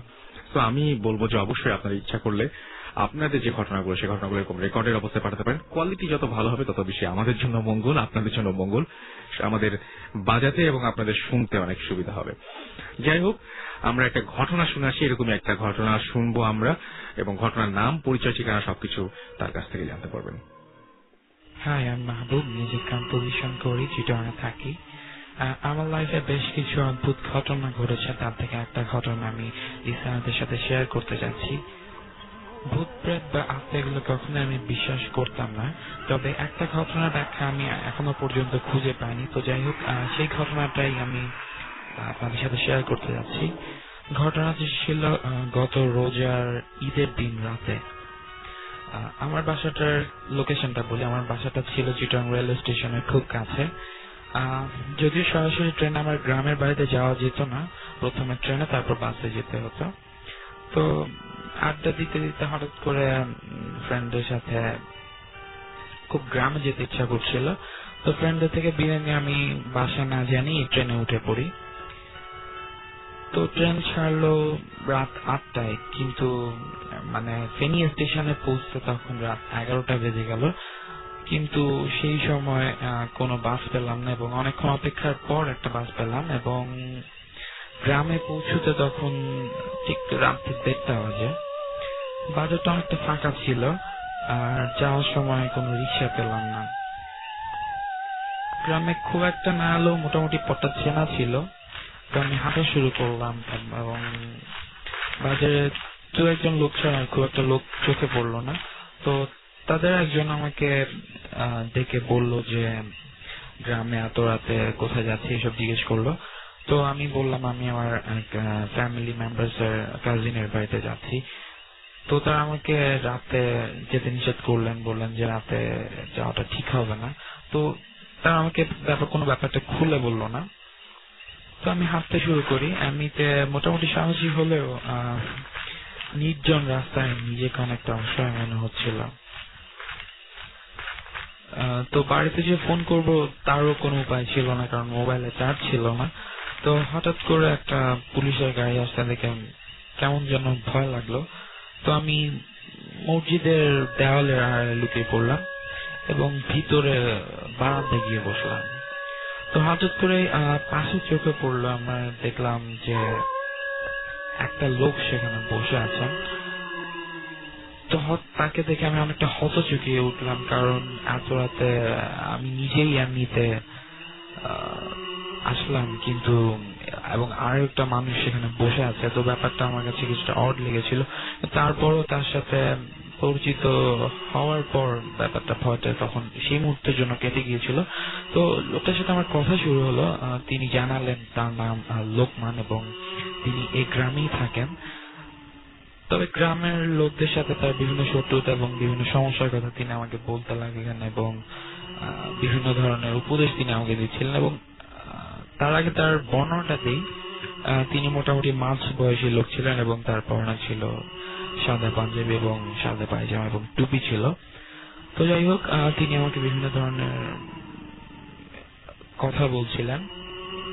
তো এইভাবে প্রায় কথা বলতে বলতে ফজর আজানের সময় হয়ে গেল এবং হঠাৎ করেই আমি আমার পাশে ফিরে দেখি কথা বন্ধ হয়ে গেল এবং পাশে ফিরে দেখি যে লোকটি যেখানে ছিল তিনি সেখানে নেই। এবং তিনি যদি আমার সামনে থেকে বাইরে বেরিয়ে যেতে চান তবে অবশ্যই আমার সামনের দরজা দিয়ে তাকে যেতে হবে এবং সেখানে অন্য কোনো দরজা ছিল না। এবং দৃশ্যটা দেখার পর আমি অজ্ঞান হয়ে গিয়েছিলাম এবং জেগে ওঠার পর আমি ফজর নামাজ পড়ে বাইরে বেরোই এবং আমার ফ্যামিলি মেম্বার্স একজনের সাথে পথে দেখা হলো এবং তার কাছে ব্যাপারটা আমি বলি এবং বলার পরে যখন আমি লোকটার বর্ণনা দিলাম, তিনি বললেন যে লোকটার নাম লোকমান, তিনি আত্মহত্যা করেছেন। তখন কি বলবো, আমার জানে পানি নেই এমন একটা অবস্থা। মানে যে লোকটা 2 দিন আগে মারা গিয়েছিল এবং ইনফ্যাক্ট আমি তার সাথে রাতে কথা বলেছিলাম এবং এই ঘটনাটার কোনো ব্যাখ্যা আমি এখনো পর্যন্ত খুঁজে পাইনি। রাইট, শুনছিলাম এতক্ষণ একটা চমৎকার ঘটনা এবং তিনি নিজেই আসলে সাউন্ড ফাইলটা ক্রিয়েট করেছেন এবং সাউন্ড ফাইলটাতে মিউজিক গুলো তার ছিল। তো বুঝতেই পারছেন যে অনেক ভয় পেয়েছেন তিনি এবং অনেক ভয়ঙ্কর একটা ঘটনা আমাদের সাথে শেয়ার করেছেন। তো এরকম ঘটনা আপনাদেরও আছে, আর সেই ঘটনাগুলো শেয়ার করার জন্য শাউট লিখে স্পেস দিয়ে আপনার নাম লিখে স্পেস দিয়ে আপনার মেসেজ লিখে পাঠিয়ে দিতে হবে 9840 অথবা বড় ধরনের কোনো ঘটনা হলে অবশ্যই ভূত এফএম রেডিও ফুর্তি .fm আমাদেরকে ইমেল করতে পারেন। অবশ্যই নাম, ঠিকানা এবং ফোন নাম্বার সহ। ঢাকা থেকে মেধা লিখেছেন যে ভূত এফএম শুনে তিনি অনেক ভয় পাচ্ছেন। Thank you. ভয় পেলে আমরা বুঝতে পারবো যে আসলে আমাদের ঘটনাগুলো হচ্ছে। শামীম লিখেছেন যে আমি অনেক ভয়ঙ্কর স্বপ্ন দেখি, মাঝে মাঝে একা থাকলেও ভয় লাগে না, আবার কখনো খুব ভয় লাগে। সত্যি কথা, এরকম ঘটনা কিন্তু মানে খুবই অদ্ভুত যে রাতের বেলায় আমরা খুব অকারণেই মাঝে মাঝে ঘুম ভেঙে যায় আমাদের, তাই না? এবং অকারণেই ঘুম ভেঙে উঠি এবং সেই সময়টা খুব অসহায় লাগে এবং সেই সময় যদি ভয়ঙ্কর কোনো কিছু সামনে দেখেন আপনি, তখন এরকম একটা কোনো অবস্থাও থাকে না যে কাউকে ডাকবেন বা কাউকে সেটা বলবেন, সেরকম কোনো অবস্থা থাকে না এই সময়। আর যে ঘটনাটা সেটা হচ্ছে যে দেখা যায় খুব অকারণে আমাদের ঘুম ভাঙে এবং কোনো কারণ খুঁজে পাই না আমি এরকমও মাঝে মাঝে শুনেছি যে অনেকে এরকম হয় যে ফিল করেন যে তার ঘরের আশেপাশে, ঘরের ঠিক বাইরে বা ঘরের আশেপাশে কেউ একজন আছে, সে ছাড়াও আরো একজনের অবস্থান রয়েছে এবং তার অস্তিত্ব পুরোপুরি টের পাচ্ছে। এটা খুব অস্বস্তিকর। আমি এবং আমাদের যে এই ভূত এফএম টিম একটা ঘর আবিষ্কার করেছিলাম, যে ঘরটাতে গেলে প্রথমে আমরা মানে সবাইকে বিশ্বাস করতে পারিনি, দেখে মনে হয় যে দেয়ালগুলো বোধহয় তাকিয়ে আছে, দেয়ালগুলো বোধহয় আমাদের দিকে তাকিয়ে আছে। এই ব্যাপারটা কিন্তু খুবই অদ্ভুত একটা ব্যাপার যে এরকম কেন হবে। জাস্ট আপনার অস্বস্তি লাগবে, মনে হবে যে না দেয়ালগুলো যেন দেখছে, দেয়ালের ভেতরে কিছু একটা আছে। আপনার নিজের ঘরের দেয়ালটা যদি আপনার খুব অপরিচিত লাগে তাহলে কিন্তু খুব অদ্ভুত ব্যাপার। ঠিক মনে হবে যে দেয়াল একটা ক্যারেক্টার এবং সেই দেয়ালের ভেতরে একটা প্রাণ আছে, সেই দেয়ালও একটা মানে কোনো একটা কিছু পারফর্ম করছে আপনার জন্য। এই ব্যাপারটা আসলে কোনোভাবেই মেনে নেওয়া যায় না যে আমার এত পরিচিত একটা জায়গা, সেই জায়গায় কেন এরকম ঘটবে। তো এরকমও যদি কোনো ঘটনা আপনাদের থেকে থাকে তাহলে অবশ্যই আমাদের সাথে শেয়ার করতে পারেন। আর নিজের ঘরের দেয়ালের দিকে তাকানোর কোনো কারণ নেই। মানে রাতের বেলা ঘুম ভেঙে গেলে আমি যেটা করি সাধারণত, আমার একটা বুদ্ধি হচ্ছে যে আমার মনে হয় যে আমার ঘুম ভাঙেনি, আমি স্বপ্ন দেখছি। এবং এটা সত্যি না, এটা স্বপ্ন, এটা পুরোপুরি স্বপ্ন। চোখ বন্ধ করে চুপচাপ ঘুমিয়ে যাই এবং বাইরে যত আওয়াজ শুনি, যা কিছু শুনি না কেন, কেউ যদি আমাকে ডাকেও তারপরে আমি চেষ্টা করি একদম প্রাণপণ ঘুমানোর জন্য। আরেকটা কাজ আমি করি, সেটা হচ্ছে যে টিভি অন রাখি সবসময় এবং মাথার কাছে রিমোট রাখি, যাতে কোনো ঝামেলা হলে আপনি মানে রিমোটটাতে সাউন্ডটা একটু বাড়িয়ে দেওয়া যায় এবং টিভির দিকে মনোযোগ দেওয়া যায়। মানে টিভিটা এরকম ভাবে জায়গায় থাকতে হবে যে ঘুম ভাঙলেই রিমোট চাপ দিলেই টিভি চলবে এবং আপনি তাকাবেন পুরোপুরি টিভির দিকে। তবে অবশ্যই টিভিতে কোনো ওই সময় কোনো হিন্দি বা ইংলিশ চ্যানেল এটা এবং আর কিছুদিন পরে বাংলা চ্যানেলও ইনফ্যাক্ট ভৌতিক যখন নাটক শুরু করবে এগুলো টিউন করে রাখবেন না, তখন খুব ভয়ঙ্কর হয়ে যায়। বিশেষ করে সবচেয়ে ভালো হয় কোনো গানের চ্যানেল রেখে দিলে, তাহলে দেখবেন যে কোনো রিস্ক নাই, যে তাকালেন সঙ্গে সঙ্গে মনটা ভালো হয়ে গেল, একটা চমৎকার গান বেজে উঠলো। তো এই ব্যাপারটা করতে পারেন। কিন্তু আমি কখনো দেয়াল দিয়ে তাকাই না, কারণ আপনারা নিশ্চয়ই মানে দেয়াল নিয়ে আসলে অনেক ব্যাপার আছে এবং দেয়ালের অনেক কাহিনী আছে। আবার দেয়াল একটা ক্যারেক্টার বলে হয়তো অনেকে বলে যে একটা ব্যাপার আছে না যে দেয়ালে যেমন কান আছে, আমরা যে দেয়ালটা পেয়েছিলাম সেই দেয়ালের আবার চোখ আছে। তো বুঝতেই পারছেন যে ঘুমের মাঝখানে এরকম ঘুম ভেঙে গেলে হঠাৎ করে না তাকিয়ে চোখ বন্ধ করে থাকাটা সবচাইতে বেশি বুদ্ধিমানের কাজ। তো আমাদের কাছে আরো কিছু ঘটনা আছে, আমরা সেই ঘটনাগুলো শুনি। আমাদেরকে আবার এখানে আমি দেখি মকফুর আমাদের একটা ঘটনা বলতে যাচ্ছেন, তো আমরা একটা ঘটনাটা শুনি।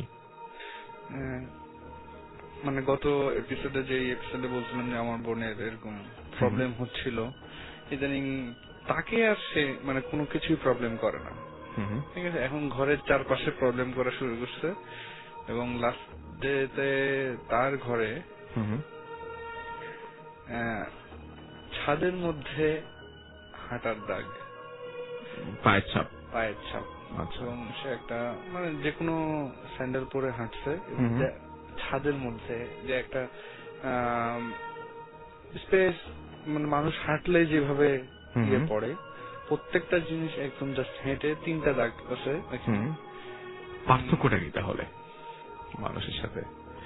কোনো পার্থক্য হচ্ছে একটাই, সেটা হচ্ছে যে আমরা জানি যে আমরা যদি থিওরি বিশ্বাস করি, আমরা যদি বিশ্বাস করি যে হ্যাঁ গ্র্যাভিটি বলে কোন একটা ব্যাপার আছে, আমরা যদি বিশ্বাস করি যে মাধ্যাকর্ষণ শক্তি বা একটা শক্তি আছে, তাহলে আমরা এটাও বিশ্বাস করতে হবে আমাদেরকে যে আসলে ওই ছাদের দিকে পা দিয়ে নিচের দিকে মাথা দিয়ে হাঁটাটা খুবই অসম্ভব, কিন্তু সেই ব্যাপারটা ঘটেছিল।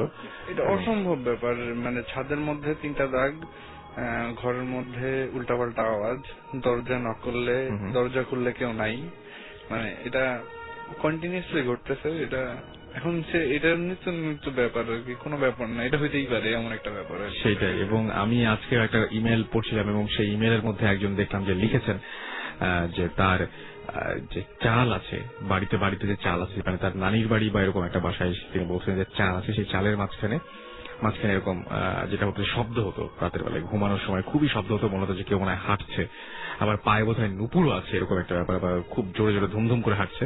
কিন্তু একটা হাঁটার মানে একটা ফুটস্টেপ যেখানে পড়ে পরেরটা পড়ে বেশ দূরে, মানে তার মাঝ এত একটা মানুষের পক্ষে এত মানে হয় সে লাফিয়ে লাফিয়ে চলছে আর না হয় তার এক পা থেকে আরেক পায়ের দূরত্ব অনেক বেশি। তো সকালবেলা যখন ঘুম ভেঙে যায় এবং যখন তারা আবারও ঘুম ভেঙে উঠে যখন চালটা পরীক্ষা করে, তখন দেখেছে হ্যাঁ চালের মাঝখানে এরকম গর্ত করা আছে এবং একটা পা থেকে হয়তো আমি পাশে বাঁ পায়ের ছাপ দেখছি, ডান পায়ের ছাপটা অনেক দূরে, মানে বেশ দূরে। এটা হওয়া সম্ভব না, বাট এটাই হয়েছে আর কি। তো এরকম অনেক উইয়ার্ড ঘটনা আমরা সবসময় এক্সপেরিয়েন্স করি।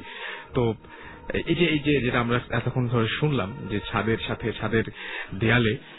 ছাদের দেয়ালে পায়ের ছাপ, এটা ব্যাপারটা খুবই উইয়ার্ড। এটা 1 সপ্তাহ আগেও কিন্তু একদম ক্লিন ছিল, নতুন রং করা, চকচকা, ওইখানে মানুষের পায়ের ছাপ পড়ার কোনো কারণই নাই, কারণ ওইখানে সেটাই, ঘুম বাদ দিয়ে কেউ ওইভাবে পা ওপরের দিকে তুলে ছাপ দেওয়ার চেষ্টা করবে না, দ্যাটস ফর শিওর। সেটাই। আচ্ছা, আমাদের আরেকজন গেস্ট রয়েছেন, তার সাথে আমরা একটু পরিচিত হই। কি নাম আপনার? আমি রাফি। রাইট, রাফি বাসা কোথায়? আমি রামপুরায় থাকি। আমি এবছর এসএসসি পরীক্ষা দিলাম। রাইট। তো রাফি, জীবনে তো মানে এখনো মানে কি বলবো যে অনেক ছোট আপনি, তারপরেও এর মধ্যে এই ঘটনা ঘটে গেছে। একটা কথা সবসময় আমরা সেদিন যে সুমন ভাইয়ের সাথে কথা বলছিলাম, এবং সুমন ভাই খুব মজা করে একটা জিনিস বলছিলেন যে আসলে ব্যাপারটা হচ্ছে যারা দেখে তারা অনেক ছোট থেকেই দেখে, যারা দেখে না তাদের আসলে বড় হয়ে আর দেখার চান্স নাই। অনেকে যে দুঃখ করে বলেন না যে ভাই এই যে এত ঘটনা ঘটে, কই আমরা তো কিছু দেখলাম না। তো আপনাদের দেখার চান্স খুব কম, মানে যারা দেখেন না তারা আসলে আর দেখবেন কিনা সে বিষয়ে যথেষ্ট সন্দেহ আছে। তবে আমরা চাই যে কেউ না দেখুক। আমাদেরকে ডার্কনেস SMS করে বলেছেন যে তিনি একদম মানে কি বলবো যে মোটামুটি কসম কেটে ফেলেছেন যে তিনি আর আমাদের মেসেজ পাঠাবেন না, কারণ তার মেসেজ পাঠানো হয় না, মানে পড়া হয় না। যদিও এই নাম্বার থেকে এই SMS-টি আমি একটি মাত্র SMS পেয়েছি।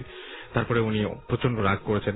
সাগরের ব্যাপারটা অন্য, সাগর আবার সেকেন্ড SMS-এ জানিয়ে দিয়েছেন যে আপনার প্রবলেমটা কোথায়, আমার SMS-টা পড়েন না কেন। আসলে আমার মাঝে মাঝে মনে হয় সত্যি আমি যদি বুঝাতে পারতাম প্রবলেমটা, বাট এই ব্যাপারটা আসলে বুঝানো হয়ে ওঠে না, কিন্তু বুঝাতে পারলে খুব ভালো হতো। বাপ্পি আমাদের SMS করেছেন ঢাকা থেকে, এবং তিনি বলছেন যে রাতে আমি দেখি যে আমার বাসার বারান্দায় একটা মানে প্রাণী বসে আছে, এবং তিনি বলছেন যে মানে এটা কোনোভাবে সম্ভব নয়, এমন একটা প্রাণী যে প্রাণীটা ওইখানে থাকা কোনোভাবে সম্ভব না।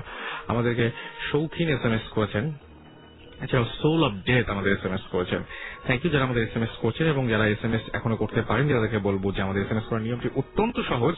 মোবাইলের মেসেজ অপশনে যেতে হবে এবং সেখানে গিয়ে টাইপ করে ফেলতে হবে SHOUT শাউট স্পেস আপনার নাম স্পেস আপনার মেসেজ পাঠিয়ে দেবে 9840 নম্বরে। শুনি আপনার ঘটনা।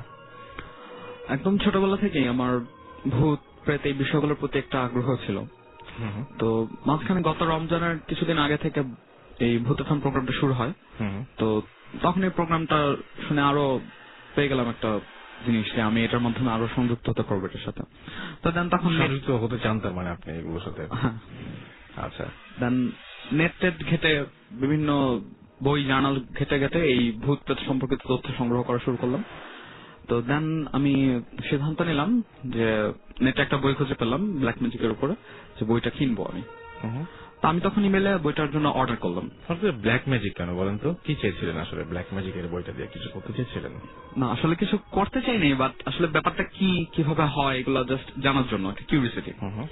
তো ইমেলে অর্ডারটা দিলাম, তারা আমাকে বাসায় মজার জিনিস দেখেন, আপনি পরে এসেছেন আজকে ব্ল্যাক শার্ট, আপনার ঘড়ির যে বেল সেটা ব্ল্যাক, আপনার হাতে যে মাইক্রোফোন সেই মাইক্রোফোনের যে জ্যাকেটটা পরানো আছে সেটা হচ্ছে ব্ল্যাক, আপনার মাইক্রোফোনের তার ব্ল্যাক, আপনার মাইক্রোফোনটাও ব্ল্যাক, আপনার মাথার চুলও ব্ল্যাক।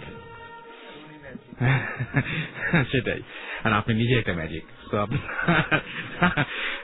আচ্ছা শুনি, আমরা ঘটনা শুনি। আচ্ছা, তো তখন আমি ইমেলে অর্ডার করলাম, আমার বাসায় সেটা পোস্ট করার কথা বইটা। তো তারা পোস্ট করেনি, তারা আমাকে কল করছে যে আপনি বইটা কিনতে চান, তো আপনার বাসা তো এখানেই, বইটা বাসার কাছে এক জায়গায় পাওয়া যাবে, তো আপনি ওখানে আসেন বইটা নিয়ে যান। বললাম ঠিক আছে, আপনার ঠিকানা দেন, আর আপনি কে বলছেন, আপনি কি লেখক কিনা। আমি জিজ্ঞেস করলাম উনি কে আসো, তখন বললেন না লেখক তো এখানে নেই, উনি এখন কানাডা। আচ্ছা, তো আমি বললাম ঠিক আছে, আমি যত তাড়াতাড়ি পারি এসে বইটা কালেক্ট করবো। ওকে। তো সেটা ছিল রমজান মাস। তো এক শুক্রবারে আমি সিদ্ধান্ত নিলাম কি যে আজকে বিকালে কোনো কাজ নেই, আমি নামাজটা পড়ে এসে খেয়ে তারপর বইটা কিনতে বের হবো। তো আমি এই ডিসিশন নিয়ে মসজিদে জুমার নামাজ পড়ার জন্য যাচ্ছি, বের হবো। তো ওযু করে বের হচ্ছে, আমি আমার পাঞ্জাবির হাতাটা গুটাচ্ছি, মানে গোটানো ছিল, আমি সেটা ঠিক করছি। তো আমার বাসা হচ্ছে রামপুরা ডিএটি রোডের মেইনই। তো ডিএটি রোড দিয়ে টিভি রোডে মসজিদে যেতে হয়। তো ডিএটি রোড খুব বিজি একটা রোড, সে রোডটা জেনারেলি বিজি থাকে, বাট আমি ওদিন নোটিস করলাম যে রোডটা একটু ফাঁকা ফাঁকা লাগতেছে, এবং শুক্রবার যেহেতু সবগুলো দোকান বন্ধ। তো আমার মাথায় তখন চিন্তা যে আমি ওই ব্ল্যাক ম্যাজিকের উপরে বইটা কিনবো। তো এই চিন্তা করে আমি হাঁটতেছি, তো হঠাৎ করে দেখলাম অপোজিট সাইড থেকে গেরুয়া রঙের কাপড় পরা, জটাধারী চুল, দাড়ি, গলায় অনেক মালা টালা তাবিজ, একটা ঝোলা কাঁধে নিয়ে সে আমার দিকে আসতেছে। তো আমি তাকে ক্রস করে চলে যাচ্ছিলাম, সে হঠাৎ করে আমাকে দেখে দাঁড়িয়ে গেল এবং আমার বাম হাতের কোণই সে চেপে ধরলো। ওকে। তো আমি অবাক হয়ে গেলাম যে তার তো এখানে আমার কোনো এটা ধরার কথা না, এটা ধরলো কেন। আমি হাতটা ছাড়ানোর চেষ্টা করলাম, বাট সে হাতটা ছাড়লো না, আমার চোখে চোখে তাকিয়ে রইলো। আমার ভয় লেগে গেল হঠাৎ করে যে সে আসলে চায়টা কি, আবার আশেপাশে কোনো মানুষ নাই, সে এখন করবেটা কি। এরকম 30-40 সেকেন্ড সে আমার হাতটা ধরে রেখে তারপর আবার চলে যায়। ওকে। আমি তখন হতভম্ব দাঁড়িয়ে থাকি যে এটা কি হলো আমার সাথে। তো আমি কেমন লাগতে থাকে এই জন্য মসজিদে গিয়ে আমি প্রথমে হাতটা ধুয়ে তারপর মসজিদে জেনারেলে নামাজ পড়ি, এবং শেষ রাকাতে গিয়ে আমার মনে হয় যে আমার বাম হাতটা একটু ব্যথা করতেছে, সমস্যা হচ্ছে ইত্যাদিতে। তো আমি পাতানি দিয়ে বাসে চলে আসছি। ওকে। চলে এসে আমার আর মনে হলো মাথা ব্যথা করতেছে, ভালো লাগে না, থাক বইটা আজকে কিনতে যাবো না। এটা ভেবে আমি শুয়েছি বিছানায়, শোয়ার পর হঠাৎ করে দেখি আমার বাম হাত আমি পুরোপুরি নাড়াতে পারিনি, বাম হাতটা পুরোপুরি প্যারালাইজড হয়ে গেছে। আমার তখন খুব ভয় লেগে গেল। আমি সাথে সাথে আব্বু আম্মুকে বললাম যে এই হয়েছিল, এখন হাত নাড়াতে পারি না। তো তার ভাবলাম ধর কিছু হয় না, ঠিক হয়ে যাবে, তোর এগুলো কি করলিস, এগুলো তো কখনো হওয়ার পসিবল না। তখন এটা আমি মনে করলাম যে হইতেই পারে, বেকার ভাবে হয়তো ধরছে এই জন্য এটা হতে পারে, পাতা দিলাম না। বাট ইফতারের একটু আগে দেখলাম যে আমার হাতটা সিরিয়াস ভাবেই আমি প্যারালাইজড হয়েছে, এবং একটু জ্বর ভাব আমার মধ্যে, আমি হাত নাড়াতে পারছি না, খারাপ লাগতেছে, মাথা ব্যথা এরকম। ওকে। তো ওই বছর আমি ডিসিশন নিয়েছিলাম যে আমি সবগুলো তারাবির নামাজ, খতমে তারাবি পড়তাম, সবগুলো যে আমাদের সাথে পড়বো, একটাও মিস দেবো না। তো তখন আমার মনে হলো যে আমার হাত আজকে এই অবস্থা, আমি কিভাবে আজকে নামাজটা পড়বো। তো ইফতারের পরে আমার জ্বরটা এত বাড়ে যে আম্মা পরে এসে আমার মাথা পানি ঢালে, এইরকম হয়। পরে আমি আমার নিষেধ করে যে আজকে তুই এসে নামাজ তারাবির নামাজে যাস না। তো আমি বললাম যে না ঠিক আছে, আমি যাবো, যেমনই হোক আমি নামাজটা গিয়ে পড়বো। তো দেন গেলাম আব্বার সাথে। তো মসজিদে যিনি ইমাম ছিল উনি, ওনার সাথে দেখা করলাম প্রথমে গিয়ে। তো উনি বললেন বাবা কি হয়েছে, এই বলো আমাকে, আমি দেখি কি করতে পারি। তো আমি ওনাকে পুরো ঘটনা খুলে বললাম। উনি আমার মাথায় হাতটা দিয়ে তারপর আমাকে এরকম ফুটো দিয়ে বললেন যে হ্যাঁ নামাজটা পড়ো। তো আমি ওই দিন কোনো মতে কষ্ট করে নামাজটা পড়লাম। আচ্ছা। তো পরে তারপর বাসায় আসছি, এসে রাত্রেও দিন খাইতে পারিনি, খারাপ লাগছে। তো আমি ঘুমাই গেছি, হাতে ব্যথা মাথা ব্যথা এর জন্য। তো 2টা-3টার দিকে আমার ঘুম ভেঙে গেছে। ভেঙে গিয়ে দেখি যে আমার মাথায় আবার আব্বা আম্মা পানি ঢালতেছে, আমার জ্বর অত প্রচন্ড বাড়ছে। তো পরের দিন সকালে হাতটা প্যারালাইজ থেকে ভালো হয়ে যায়, আমি হাতটা নাড়াতে পারি, কিন্তু তারপরেও হাতের ব্যথাটা বেশ রয়ে যায়, এবং জ্বর আমার 2-3 দিন ছিল তখন। ওকে। তো আমি পরবর্তীতে ইমাম সাহেবকে জিজ্ঞেস করেছিলাম যে আমি এই যে এই লোকটার খবর বললাম, এটা কি হুজুর, এটার কেন আমার এটা হলো। তখন উনি বললেন যে তোমার এখন তো কোনো সমস্যা নেই, থাক, এটা জানা দরকার নেই। হুজুর এই কথা বলেছেন, তারপর থেকে আপনার কোনো সমস্যা হয়েছে না? কিন্তু আপনার কি মনে হয়, মানে আমার যেটা মনে হয় যে আপনি যেহেতু মানে রিলিজিয়নটা খুব বিশ্বাস করেন, এবং আপনি রিলিজিয়াস, এবং সেইখানে আমার প্রথমে আশ্চর্য লেগেছে যে আপনার মতো একজন রিলিজিয়াস মানুষ কেন ব্ল্যাক ম্যাজিকের প্রতি আগ্রহী হবেন, এবং সেটা হয়তো কেউ চায়নি যে আপনি এরকম আগ্রহী হন বা এগুলো নিয়ে প্র্যাকটিস করেন, কারণ এইগুলো খুব যে ভালো সুফল বয়ে নিয়ে আসে এরকম আমার কাছে মনে হয় না। এবং ভবিষ্যতে কি করার ইচ্ছা আছে ব্ল্যাক ম্যাজিকের প্র্যাকটিস বা এরকম সংগ্রহ করে? চাই না, জানতে চান ব্যাপারটা? হ্যাঁ, ব্যাপারটা জানতে চাই। তাছাড়া এই যেহেতু কোরআন শরীফে কথাটা আছে যে জিন ও ইনসান দুটাই আছে, তো সেহেতু জিনের উপর বিশ্বাস করাটা কিন্তু ফরজ। তো সেটাকে একটা বেশি বিশ্বাস করতে গিয়ে ঝামেলাটা যে সমস্ত জিনিসের ঝামেলা আছে সেই সমস্ত জিনিসের না যাওয়া সবচেয়ে বুদ্ধিমানদের কাজ। একটা কথা আছে যে যেখানে বুদ্ধিমানরা ভয় পায় সেখানে বোকারা ঝাঁপিয়ে পড়ে। তো বোকামি করা যাবে না, তাই না? আচ্ছা, তো এর আগে কোনো ঘটনা কখনো ঘটেছিল আপনার সাথে যেটা আপনার কাছে প্যারানরমাল মনে হয়েছে, যে আপনার জীবনের কোনো ঘটনা এরকম? হ্যাঁ, তখন 2007 সাল। তো আমাদের বাড়িটা ছিল 3 তলা পর্যন্ত কমপ্লিট। তো 2004 সালে সেটা করা হয়, এবং 2007 সালে তখন আবার এটা ফুল কমপ্লিট করার ডিসিশন নেওয়া হয়। তখন 3 তলার উপরে যে ওই 3 তলার জন্য ট্যাঙ্কিটা ছিল সেটা তখন ব্ল্যাঙ্ক, এবং উপরে মেইন ট্যাঙ্কিটা, পানির ট্যাঙ্কিটা রয়েছে। তো সেই ট্যাঙ্কিটার উপরে একটা কাঁচের টুকরা ছিল এরকম ভাবে যে কাঁচের টুকরার অর্ধেকটা ট্যাঙ্কির উপরে এবং বাকি অর্ধেকটা বাইরে বাতাসে। তো আমি একবার ওই ঘুরতে ফিরতে ট্যাঙ্কিটার উপরে উঠে, তো এমনিতে আকাশ টাকাশ এরকম আশপাশে তাকাতে থাকি। তো তাকাতে তাকাতে আমি একসময় ওই কাঠের টুকরোটার উপর উঠে হাঁটতে শুরু করি, এবং হাঁটতে শুরু করতে করতে আমি কাঠের টুকরো একেবারে প্রান্তে চলে আসি, যে প্রান্তটা ছিল ট্যাঙ্কির বাইরের অর্ধেক। টুকরোটার উপরে অন্য কিছু ছিল না, অর্থাৎ পুরো ওজনটাই ছিল আমার এবং আমি ছিলাম ট্যাঙ্কির বাইরের অংশে। স্বাভাবিকভাবে কাপটা ওখান থেকে পড়ে যাওয়ার কথা, বাট আমার কাছে মনে হলো, আমি ব্যাপারটা যখন নোটিস করলাম যে আমি এক্ষুনি পড়ে যাব, তখনই মনে হলো যে একটা নীল রঙের আলো কোথা থেকে ঝলকানি দিল এবং তারপর আমি দেখলাম যে আমি ট্যাঙ্কির নিচে। আমি পুরোপুরি কাঠি টুকরো থেকে। কোথাও ব্যথা পেয়েছিলেন? না, আমি কোথাও ব্যথা পাইনি, জাস্ট নেমে চলে আসছে মুহূর্তের মধ্যে হয়েছে। মুহূর্তের মধ্যে আমি জাস্ট দেখি যে আমি নিচে, আগে ওখানে ছিলাম আমি নিচে। ওকে, বাট সেদিন তো আপনার বাঁচার কোনো কারণ ছিল না, একেবারেই কোনো কারণ ছিল না, বাদ বেঁচে গেছেন। আচ্ছা, রাফিদ আমাদের SMS করে বলছেন যে আপনাদের সাথে আমার কোনো শত্রুতা আছে যে আমার SMS পড়েন না। এইটা তো আমার চাইতে ভাই আপনি ভালো জানবেন, কারণ আপনার SMS যেহেতু পড়িনি, সুতরাং আপনার সাথে কোনো শত্রুতা করার আমার কোনো সুযোগ নেই, এবং আপনিও নিশ্চয়ই কোনো শত্রুতা করেননি। তো SMS যে কেন পড়া হচ্ছে একটা বিশাল একটা ভেজালের ব্যাপার আসলে। ফাহিম লিখেছেন যে ভূত FM শুরু হওয়ার পর থেকে আমি কন্টিনিউয়াসলি প্রতি এপিসোডে এই SMS পাঠাচ্ছি, বাট একদিনও পড়া হয়নি। আর কি পড়া হবে না? আপনার SMS পাঠ করা হলো, আপনি অনুগ্রহ করে পরবর্তী SMS পাঠান।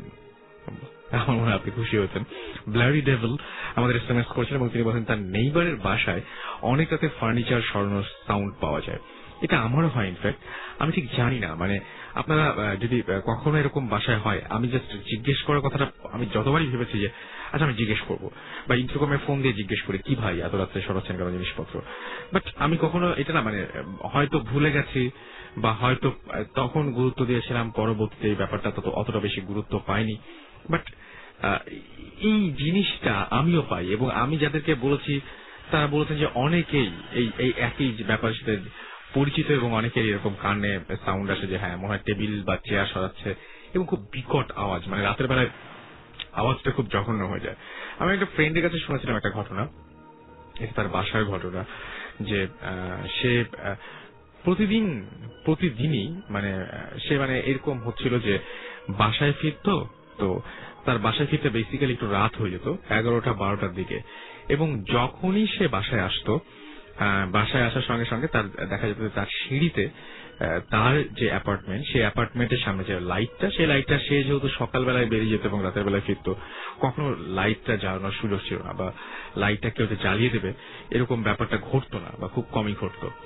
তো সে প্রতিদিনই সে যে লাইটটা জ্বালাতো এবং প্রতিদিনই সে একটা জিনিস দেখতো, সেটা হচ্ছে যে জাস্ট মানে দেখা যায় না যে নিচের ফ্লোরে কিন্তু লাইট জ্বলছে, ওপরের ফ্লোরটাতে লাইট জ্বলছে, জাস্ট তার ফ্লোরটাতে ওইখানে লাইট নাই। তো ওই আলোটা এসে পড়ে, তো সে যখনই যতবারই বাসায় ঢুকতে যায়, কোনোদিন হয়তো 11টায় আসে, কোনোদিন হয়তো 12টায় আসে, কোনোদিন হয়তো তারও পরে আসে, কোনোদিন হয়তো 8টার সময়ও আসে, এবং প্রতিবারই একটা জিনিস তার হয়েছে, সেটা হচ্ছে যে একজন বোরখা পরা মহিলা, জাস্ট বোরখা পরা একজন মহিলা, এবং সে বিকট মানে ভয়াবহ রকমের দেখতে, ভয়াবহ রকমের, এবং মহিলা বেশ মানে মোটামুটি ভালোই বয়স রয়েছে, এবং মহিলার গায়ের রং ঠিক এরকম উজ্জ্বল না, বেশ চাপা রঙের সে, এবং সে জাস্ট মানে দেখে মনে হয় যে অনেক পরিশ্রমী এরকম ধরনের একটা চেহারা। সেই মহিলা প্রতিদিনই তার দরজার সামনে থেকে জাস্ট সিঁড়ি দিয়ে নেমে চলে যায়, একদম প্রতিটা দিন দেখা যায় যে তার দরজার সামনে দিয়ে সিঁড়ি দিয়ে, মানে ঠিক প্রতিদিন তাদের দেখা হয় তার অ্যাপার্টমেন্টের সামনে, এবং সে মানে এই গত 2 দিন আগেও সে জানতো না আসলে যে এই মহিলা কে। তার যখন মানে প্রতিদিনই যখন দেখা হচ্ছিল তখন তার সন্দেহ বাড়তে থাকে যে এই মহিলা কে, বা এদিকে আসলে আমাদের কোন অ্যাপার্টমেন্টে বা কোনো ফ্ল্যাটে থাকেন, বা আমাদের পরিচিত কেউ কাছে আশেপাশে কোথাও থাকেন নাকি একেবারেই মানে অন্য কিছু। এটা জেনেই সে মহিলাকে দেখার সঙ্গে সঙ্গে সে ইন্টারকমটা নেয় এবং ইন্টারকমটা নিয়ে বলে যে আচ্ছা কোনো মহিলা এরকম কোনো মহিলাকে ঢুকেছে, দারোয়ানকে জিজ্ঞেস করে। বাসা যে সিকিউরিটি গার্ড সে বলে যে না এরকম কেউ ঢোকেনি, এবং প্রায় অনেকক্ষণ পরে জাস্ট মানে তখন একবার বলেছিল যে এখন কেউ নামে কি, অনেকক্ষণ পরে ফোন করে আবারও জানতে চায় কেউ কি বেরিয়েছে বাসা থেকে, দারোয়ান তখনও বলল না এরকম কোনো মানুষ এই বাসায় থাকে না, এবং এরকম কোনো মানুষ এই বাসায় ঢোকেনি আর বেরিয়েও যায়নি। তো বুঝতেই পারছেন যে ঘটনাগুলো একটু উদ্ভট টাইপেরই হয়, আর আপনারও এরকম ঘটনা নিশ্চয়ই আছে। সেই ঘটনাগুলো জানতেই আমাদেরকে ইমেল করতে পারেন বা SMS করতে পারেন। SMS করার নিয়মটি হচ্ছে মোবাইলের মেসেজ অপশনে গিয়ে টাইপ করে ফেলতে হবে SHOUT শাউট স্পেস আপনার নাম স্পেস আপনার মেসেজ, পাঠিয়ে দেবেন 9840 নাম্বারে। নোভা আমাদের SMS করেছেন এবং তিনি বলছেন যে ব্যাপারটা আমি প্রায়ই নোটিস করেছি, আমাদের বাড়িতে প্রায় অনেক রাতে অনেক জোরে মশলা বাটার শব্দ পাওয়া যায়। এটা তো খুবই কমন, এটা বিভিন্ন জায়গায় আমি শুনেছি যে মশলা বাটার শব্দ পাওয়া যায়। তারপরে আমরা এই জিনিসটা আমি আমার মায়ের কাছে শুনেছি, যে দেখে মনে হয় যে পাশের রুমে কেউ সুপারি কাটছে, এরকম কুটকুট কুটকুট কুটকুট কুটকুট একটা আওয়াজ পাওয়া যায় এই ধরনের। আবার অনেকে এরকম বলেছেন যে মনে হয় যে পাশের রুমে বসে কেউ হয়তো হাড্ডি চাবাচ্ছে, এরকম ধরনের কটকট কটকট কটকট আওয়াজ পাওয়া যায়। তো এই রাতের বেলার আওয়াজ, যেমন মানে আমি অনেকে এরকম বলতে শুনেছি, গ্লাসে জাস্ট হাত দিয়ে পানি, মানে ভেজা গ্লাসে পানি দিয়ে ঘষলে যেরকম একটা আওয়াজ হয়, সেরকম ধরনের আওয়াজ অনেক রাতে ঘুম ভেঙে কেউ শুনতে পেয়েছেন, যে জাস্ট বাসার থাই গ্লাসে ওই ধরনের একটা মানে ক্যাচ ক্যাচ ক্যাচ টাইপের একটা আওয়াজ হচ্ছে, মনে হচ্ছে যে কেউ মনে হয় জাস্ট হাতটা পানিতে ভিজিয়ে গ্লাসের ওপরে ঘষছে, এরকম ধরনের আওয়াজ পাওয়া যায়। আবার মানে যাই হোক, আমি মানে এত ডিটেলে যাচ্ছি না, অনেকে হয়তো রাতের বেলা ঘুমাবে, নয়তো হয়তো অনেকে ভয় পাবেন, কিন্তু বাট এরকম ঘটনা হয়। এবং মানে এই ঘটনাগুলো আমরা সাধারণত অ্যাভয়েড করি, আমরা ইগনোর করি সেই ঘটনাগুলো, যে না আসলে আমি মনে হয় ভুল শুনছি। কিন্তু এতগুলো লোকের একই ধরনের অবজারভেশন, মানে তখনই প্রশ্নটা আসে যে তাহলে কোনটা সত্যি, আমি যে শুনছি এটা কি ভুল? তাহলে এতগুলো মানুষ কি একই ভুল করছে, আমার মতো একই ভুল করছে? I don't know. যাই হোক, আমরা একটা ব্রেকে যাই, ছোট্ট একটা ব্রেকে যাই, আবারও ফিরে আসছি। স্টে টিউনড টু রেডিও ফুর্তি, ফিরে আসছি একটু পরে।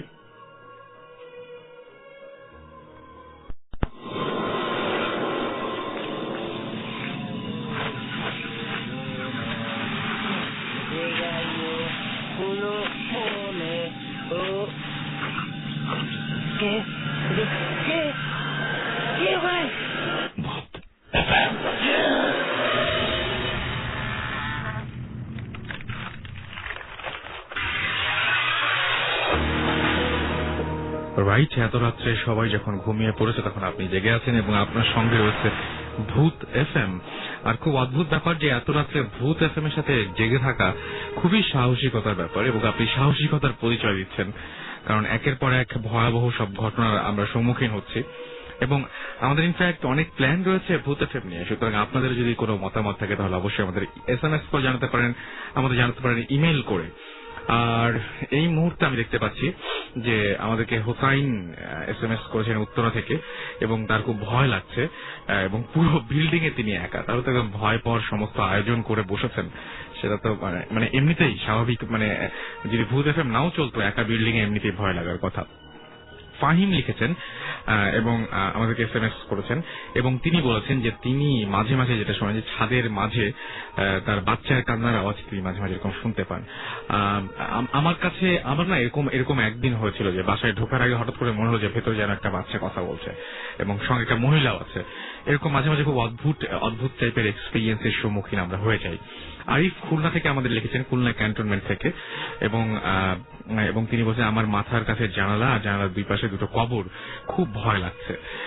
মাথার পাশে মানে কি বলবো, যে আমি এরকম শুনেছি যে গুবাক তরুর শাড়ি, তারপরে রবার্ট ফ্রস্টের যে কবিতা আছে সেই কবিতার মধ্যে আমি এরকম মানে এটা একটু মানে খুব ভয়াবহ ব্যাপার যে মাথার কাছে কবর নিয়ে শুয়ে থাকা। আমরা মানে কি বলবো যে এরকম শুনেছি জানালার পাশে এরকম ছোটবেলায় কবিতা পড়েছে, ফুলের গন্ধে ঘুম আসে না একটা জেগে রই। আপনার ব্যাপারটা হয়ে গেছে এরকম মাথার কাছে দুইটা কবর একটা জেগে রই। তো ব্যাপারটা এরকম। আমাদেরকে বর্ষা SMS করেছেন উত্তরা থেকে, এবং তিনিও যেটা বলেছেন যে অনেক রাতের বেলায় তিনিও ফার্নিচার সরানোর, তারপরে গ্লাস ভাঙার সাউন্ড পান, এবং উপরের ফ্লোরে তিনি জিজ্ঞেসও করেছেন বাট কিছু জানতে পারেননি। তো মানে এই ব্যাপারটা খুব অদ্ভুত যে যেমন বর্ষা এই কাজটা করেছেন, যে জিজ্ঞেস করেছেন, শিওর হয়ে গেছেন। তো আমি এখনো শিওর হইনি, আসলে আমি সত্যি কথা বলতে কি শিওর হতেও চাই না। ইনফ্যাক্ট অনেকে হয়তো শিওর হতে চান না এই সমস্ত বিষয়ে, খামোখা ভয় বাড়িয়ে লাভ কি। সাজু, আমি একটা কথা বলি, যাদের সাধারণত একটা রুমে একা থাকতে হয়, বেশিরভাগ মানুষের হয়তো তাই থাকতে হয়, অনেকের একা বাসায় থাকতে হয় বিভিন্ন সময়ে, সব সময় না হলেও। তো যারা সাধারণত এরকম একা বাসায় থাকেন বা এরকম একা রুমে থাকেন, তাদের সব জিনিস আমি যেটা বলবো যে ঘাটতে যাওয়া আসলে ঠিক না। যাই হোক, সাজু আমাদের চিটাগাং থেকে SMS করেছেন, এবং তিনি কষ্ট পেয়েছেন, তার SMS পড়া হয়নি বলে তার SMS টি পড়ে ফেললাম। আরিফ আমাদের SMS করেছেন, নয়ন SMS করেছেন টঙ্গী থেকে, রিকি পন্টিং, ও মাই গড, রিকি পন্টিং আমাদের SMS করেছেন, এবং তিনি ভূত এফএম শুনে ভয় পান সেটা জানিয়েছেন। যাই হোক, ব্যাটিং এ ভয় না পেলেও ব্যাট করতে যে কোনো বোলারকে তিনি ফেস করতে পারেন, এবং বল হাতে এবং তিনি মানে ফিল্ডিং এর সময় তিনি যে কোনো বল খুব ভালোভাবে লুফে নিতে পারেন, কিন্তু এটা খুব একটা অদ্ভুত ব্যাপার যে ভূত এফএম হজম করাটা একটু ডিফিকাল্ট, তার জন্য ভালো লাগলো শুনে। কনক লিখেছেন যে আমি ভূত এফএম এ প্রায় প্রতি এপিসোড শুনি, thank you so much, stay tune to radio Foorti, এবং আশা করছি সবসময় ভূত এফএম এর সঙ্গেই থাকবেন। হাসিব আমাদের SMS করেছেন, এছাড়াও SMS করেছেন আমাদেরকে র্যান্ডম গ্রুপ, আচ্ছা, এবং আমাদের SMS করেছেন কণা চিটাগাং থেকে, আমাদের SMS করেছেন টিনা খুলনা থেকে, সোহেল রাজশাহী থেকে, এছাড়াও আমাদের SMS করেছেন আমির, আচ্ছা, আমাদের SMS করেছেন Soumik, king of black magic Uttara থেকে SMS করেছেন, তার SMS না পড়লে তিনি ব্ল্যাক ম্যাজিকের বেশি আমাদের অবস্থা খারাপ করে দেবেন এরকম একটা ঘোষণা দিয়েছেন। এছাড়া আমাদের SMS করেছেন নাইম, SMS করেছেন আমাদেরকে ভূতরে ভারী, আচ্ছা ভূতের ভারী, আচ্ছা মনিজ আমাদের SMS করেছেন। যাই হোক, আমাদের সঙ্গে আরো একজন গেস্ট রয়েছেন, তার সঙ্গে আমরা একটু পরিচিত হব, এবং তিনিও আসলে আমাদেরকে একটা খুব ভয়ঙ্কর ঘটনা শোনাবেন, যে ঘটনাগুলো আমরা সাধারণত শুনি, যে এলাকার অনেকের মুখেই শুনি, ঘটনা সত্য মিথ্যা জানি না, কিন্তু আমরা শুনি এবং আমরা বেশ ভয়ও পাই, এরকম একটা ঘটনায় আমরা শুনবো তার কাছ থেকে। আপনার নামটা একটু প্লিজ সবার আগে বলে ফেলবেন। তার আগে জানিয়ে দিই, যারা SMS করতে চান তারা লিখবেন মোবাইলের মেসেজ অপশনে গিয়ে SHOUT শাউট স্পেস আপনার নাম স্পেস আপনার মেসেজ পাঠিয়ে দিবেন 9840 নাম্বার। যারা SMS এর বদলে ইমেল করতে চান, ইমেলে কিন্তু আপনারা ঘটনা পাঠাতে পারেন, বড় ঘটনা, যে ঘটনাগুলো আমরা পড়ে শোনাবো বা আপনি স্টুডিওতে এসে আমাদের সাথে শেয়ার করবেন। সো ইমেল করার অ্যাড্রেসটি হচ্ছে ভূত এফএম BHTTFM bhutfm@radiofurti.fm। আচ্ছা, এবার চলে যায় আপনার কাছে, কি ঘটনা আপনার, তার আগে নাম পরিচয় সব জানি। আমি মোহাম্মদ তাফসিরুল আলম, আচ্ছা, তেজগাঁও থেকে। ওকে, আমি এবছর SSC পরীক্ষা দিয়েছি। ওকে, ভয় পাচ্ছেন? সামান্য। ওকে, তো আপনি একটা ঘটনা বলছেন, এইটা যে ঘটনাটা বলবেন সেটা কোন এলাকার ঘটনা? সেটা আমার নানুর বাড়ির ঘটনা, চট্টগ্রামে। আচ্ছা, এটা আমার এক বন্ধুর মুখে শোনা, ওর নাম টিপু। ঘটনাটা হচ্ছে একটা পুকুরকে নিয়ে, অনেক আগের ঘটনা। একদিন এক জেলে রাত্রিবেলায় পুকুরে গিয়ে, মানে ওই পুকুরটাতে গিয়ে তিনি মাছ ধরার জন্য জাল ফেললেন। এরপর জাল ফেলার পর আস্তে আস্তে জালটা ডুবতে শুরু করলো, মানে পানিতে পড়ে নিচের দিকে যেতে শুরু করলো, যেটা হয় আর কি সাধারণত। কিন্তু যেহেতু তার গ্রিপে থাকার কথা জালটা, কিন্তু তিনি দেখলেন যে জালটি তার হাত ছেড়ে আরো দ্রুত নামতে শুরু করছে। এই সময় তিনি, মানে তার মানে আপনি বলতে চাচ্ছেন জালটা তার কাছে হঠাৎ করে ভারী মনে হলো, নাকি এরকম মনে হচ্ছিল যে নিচ থেকে কেউ টানছে এরকম মনে করছিলেন। এরপরে তিনিও জোরে টানতে শুরু করলেন, কিন্তু তিনি কিছুক্ষণ ধরে রাখতে পারলেন না, হঠাৎ করে শক্তিতে পারলেন না। আমি মানে যারা শুনছেন তাদেরকে একটু বলি, উনি প্রচন্ড ভয় পাচ্ছেন, তো আমি একটু হেল্প করছি তাকে। তো আপনি যেটা বলতে যাচ্ছেন যে তাদের মানে মনে হচ্ছে নিচ থেকে কেউ টানছে এবং মানে সে সেই শক্তির সাথে পেরে উঠছে না। এক পর্যায়ে জালটি ডুবে গেল পানিতে। এরপর জালটি নেওয়ার জন্য তিনিও পানিতে ঝাঁপ দিলেন। আচ্ছা, তো ঝাঁপ দেওয়ার পর তিনি পুকুরের সাথে গভীরে চলে গেলেন। এরপর এক পর্যায়ে তিনি ফিল করলেন যে তাকে একজন টানছে ভিতর থেকে, পুকুরের ভিতর থেকে। এরপরে তিনি ওই শক্তিটার সাথে পেরে উঠতে পারলেন না, তাকে আরো জোরে টানতে শুরু করলো এবং এক পর্যায়ে তিনি অজ্ঞান হয়ে গেলেন। তো অজ্ঞান হওয়ার কিছুক্ষণ পর যখন তিনি জ্ঞান ফিরে পেলেন, তখন তিনি দেখলেন যে তিনি একটি গুহার ভিতরে। তো গুহার ভিতরে তিনি একা। কিছুক্ষণ অপেক্ষা করার পর দেখলেন যে একজন বৃদ্ধ লোক তার সামনে আসছে। এরপর সামনে এসে বলছে, ভয় পেও না, তোমার কিছু হবে না, তুমি আজকে যা দেখেছো এটি তুমি কাউকে বলো না, দরকার বিনিময়ে তোমাকে আমি এই মানে তিনি তাকে অনেক স্বর্ণালঙ্কার বিভিন্ন মূল্যবান জিনিস দিলেন এবং বললেন যে কাউকে না বলতে। এরপর তিনি জেলেটি মানে সাঁতরিয়ে আবার পুকুর থেকে বের হয়ে এলেন এবং বাড়িতে চলে গেলেন। এরপরের দিন তিনি, না তার মানে হচ্ছে যে যখন বৃদ্ধ তাকে বললো যে মানে পুরো ব্যাপারটা বললো যে এরকম ঘটনা, মানে জাস্ট একটা কাউকে না বলতে, তারপরে তিনি কি করলেন? মানে হঠাৎ করে দেখলেন যে আবার তিনি উপরে চলে এসেছেন, নাকি ওখানেই তিনি সেন্স ফিরে পেয়েছিলেন? মানে আবার সেন্স হারিয়ে ফেললেন এবং সেন্স ফিরে পাওয়ার পর তিনি দেখলেন যে তিনি পুকুরের উপর। আচ্ছা, এরপর তিনি বাড়িতে চলে গেলেন এবং পরের দিন এক্সাইটমেন্টের কারণে তিনি সবার কাছে এই ঘটনাটি খুলে বলেন। এরপর খুলে বলার পর রহস্যজনক ভাবে পরের দিন তিনি মৃত্যুবরণ করেন। এটা কি আপনার এলাকাবাসী সবাই জানে ঘটনাটা, এবং যে তার মুখ থেকেই এই ঘটনাটা শুনেছে যে এরকম একটা ঘটনা ঘটেছিল? তো এরপর সবাই যখন জানতে পারলো যে মানে এলাকায় খুব আতঙ্ক সেরে পড়লো, তো একজন মানে খুব প্রতিষ্ঠাবান একজন লোক ছিলেন, তিনি চিন্তা করলেন যে এটা রহস্য উদ্ঘাটন করা জরুরি। এরপর তিনি কি করলেন, একটি পাম্প নিলেন, মানে পাম্প কিনলেন। এরপরে পুকুর থেকে মানে তিনি চিন্তা করলেন যে পানি বের করে ফেলবেন পাম্পের মাধ্যমে। এরপর পাম্পটি লাগিয়ে তিনি ধীরে ধীরে পুকুর থেকে পানি বের করা শুরু করলেন।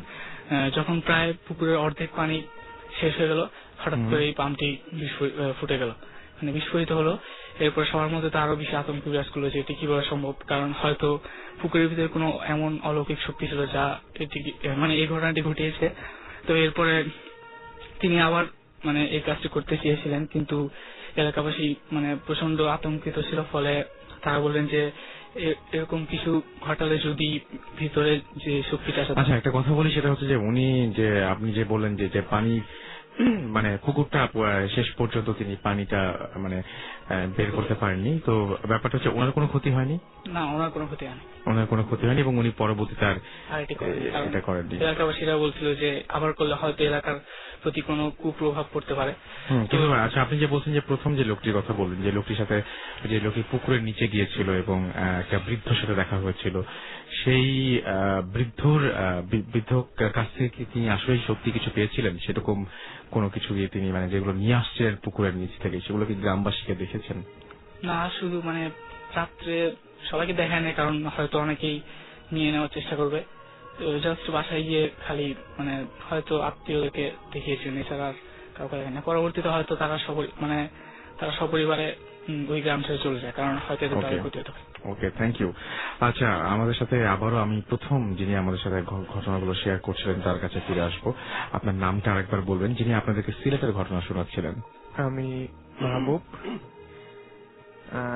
সিলেটে আসলে চাকরি করা যে কত কষ্টের, টি গার্ডেনে আমরা যারা চাকরি করেছি আসলে এই ভৌতিক জিনিস দেখে আমাদেরকে এক পর্যায়ে আমি কাঁদতে কাঁদতে সিলেট থেকে চলে আসি। ওকে, একদিন রাতের ঘটনা বলি।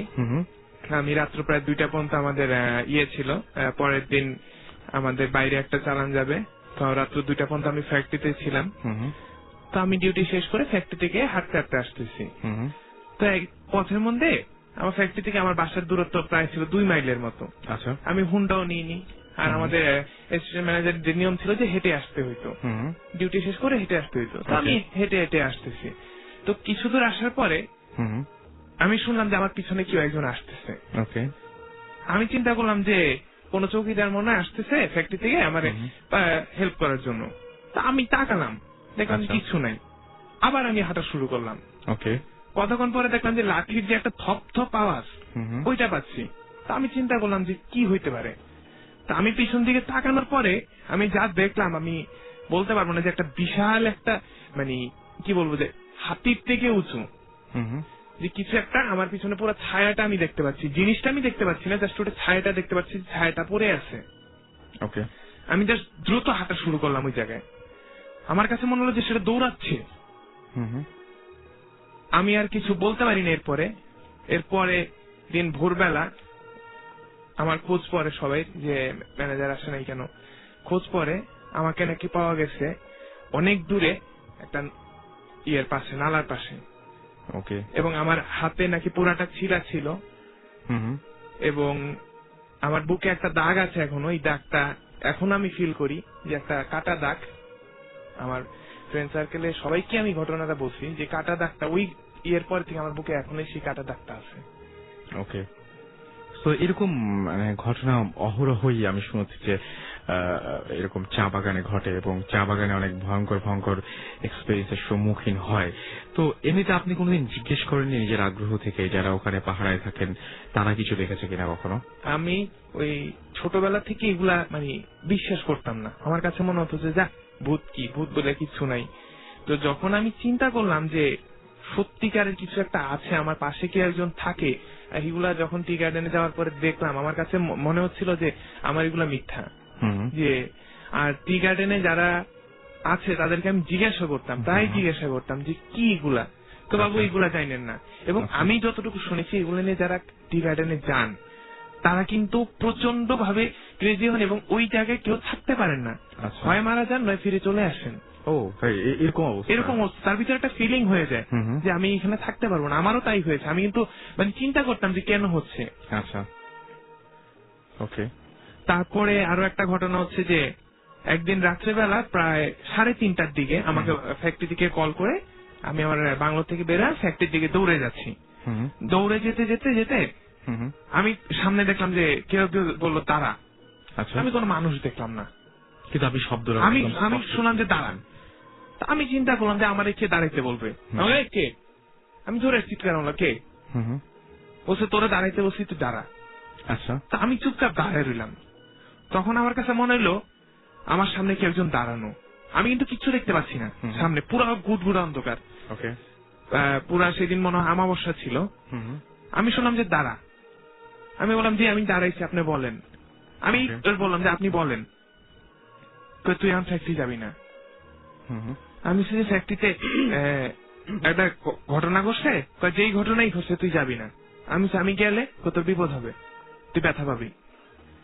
আমি খুব মানে বললাম যে আমার যাইতেই হবে, আপনি যেই হন, আমার খুব বিপদ, আমার ফ্যাক্টরিতে এখন যাইতেই হবে, ফ্যাক্টরিতে না গেলে সমস্যা হবে। বলছে যা তুই। এবং আমি গেলাম, যাওয়ার পরে আমি দেখলাম যে আমার পায়ে রক্ত পড়তেছে, আমার হাত দিয়ে রক্ত পড়তেছে। আমি জানি না কিভাবে ছিলছে। ইভেন এই ঘটনাটা আমার এখনো হয় যে আমি জানি না, ইভেন গত পরশুদিন আমি জানি না আমার হাত কিভাবে কেটে গেছে। ওকে। আপনার এমনিতে আমি যেটা বললাম যে টেস্টে যে সমস্ত মানে ঘটনাগুলো ঘটে, যে আপনি বলেন যে জুজুর ঘটনা শোনার পরে আপনার খুব অদ্ভুত লেগেছিল, তো তারপরে ওইখানকার মানুষজনও অনেক এরকম ধরনের ঘটনা জানে, যে সমস্ত ঘটনার সাথে ওরা অহরহই পরিচিত এবং ফেস করতে হয়। তো সেরকম কোন ভয়ঙ্কর ঘটনা যেটা চালু আছে ওখানে, এরকম কোন ঘটনা আপনার জানা আছে বা শুনেছেন? আমি জুজুর কাহিনীটাই বলি। আমার এক কলিগ রিসেন্ট উনি মারা যায়। তো ওনার কাছ থেকে আমি শুনি, উনি টি গার্ডেনে নিয়ম হচ্ছে যে একজন অ্যাসিস্ট্যান্ট ম্যানেজার অ্যাটলিস্ট 5 বছর পরে হলে ওইখানে বিয়ে করতে পারে কিংবা ওয়াইফ নিতে পারে। তো উনি প্রথম দিকে বিয়ে করছে, গোপন রাখছে, তো কাউকে বলেনি। তো একদিন ভাবিকে নিল, সবাইকে সারপ্রাইজে ভাবিকে নিল। তো ভাবি আবার ব্ল্যাক ম্যাজিক প্র্যাকটিস করতো। আমাদের সবাই কি বলতো যে তোমার ভাবি এই জানে, তোমার ভাবি এই জানে। তো ভাবিরে একদিন বললাম যে ভাবি আপনি তো জানেন, ইয়ে করেন। তো ভাবি এমনি বললো যে ভাই আজকে না আমি ইয়ে করব। তো ভাবি পরের দিন ভাবি আমারে বললো যে ভাই আপনিও তো কিছু একটু জানেন, আমার রাত্রে একটা ঘটনা ঘটছে। আমি যখন আপনাদের বললাম যে এই ঘটনা বলবো, একটা ঘটনা ঘটছে। কি এরকম, আমি দেখলাম যে আমার সামনে একটা লোমশ একটা মানুষ দাঁড়ানো। বলে যে ভাবি লোমশ কি, কিরকম দেখতে? বলে যে অনেকটা গেরিলার মতো দেখতে। আচ্ছা, ভাবি আপনি স্পষ্ট দেখছেন? বলছে হ্যাঁ ভাই আমি দেখছি।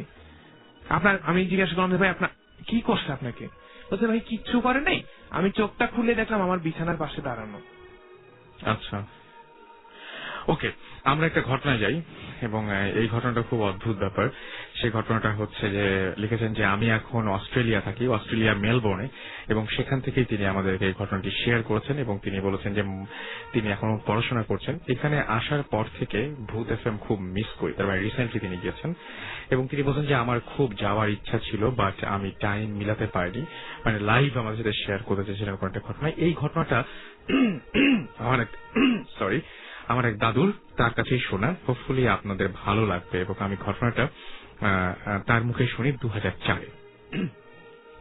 আচ্ছা, এবং তিনি যেটা বলছেন যে তার কাছ থেকে শুনে আমি ডায়েরিতে যা নোট করেছিলাম ঠিক তার ভাষ্য, এবং তিনি যেটা বলতে যাচ্ছেন সেটা হচ্ছে এরকম যে আমি 1958 সাল এই সময়ের ঘটনা, এবং তিনি বলছেন যে আমার বয়স 18-র মতো।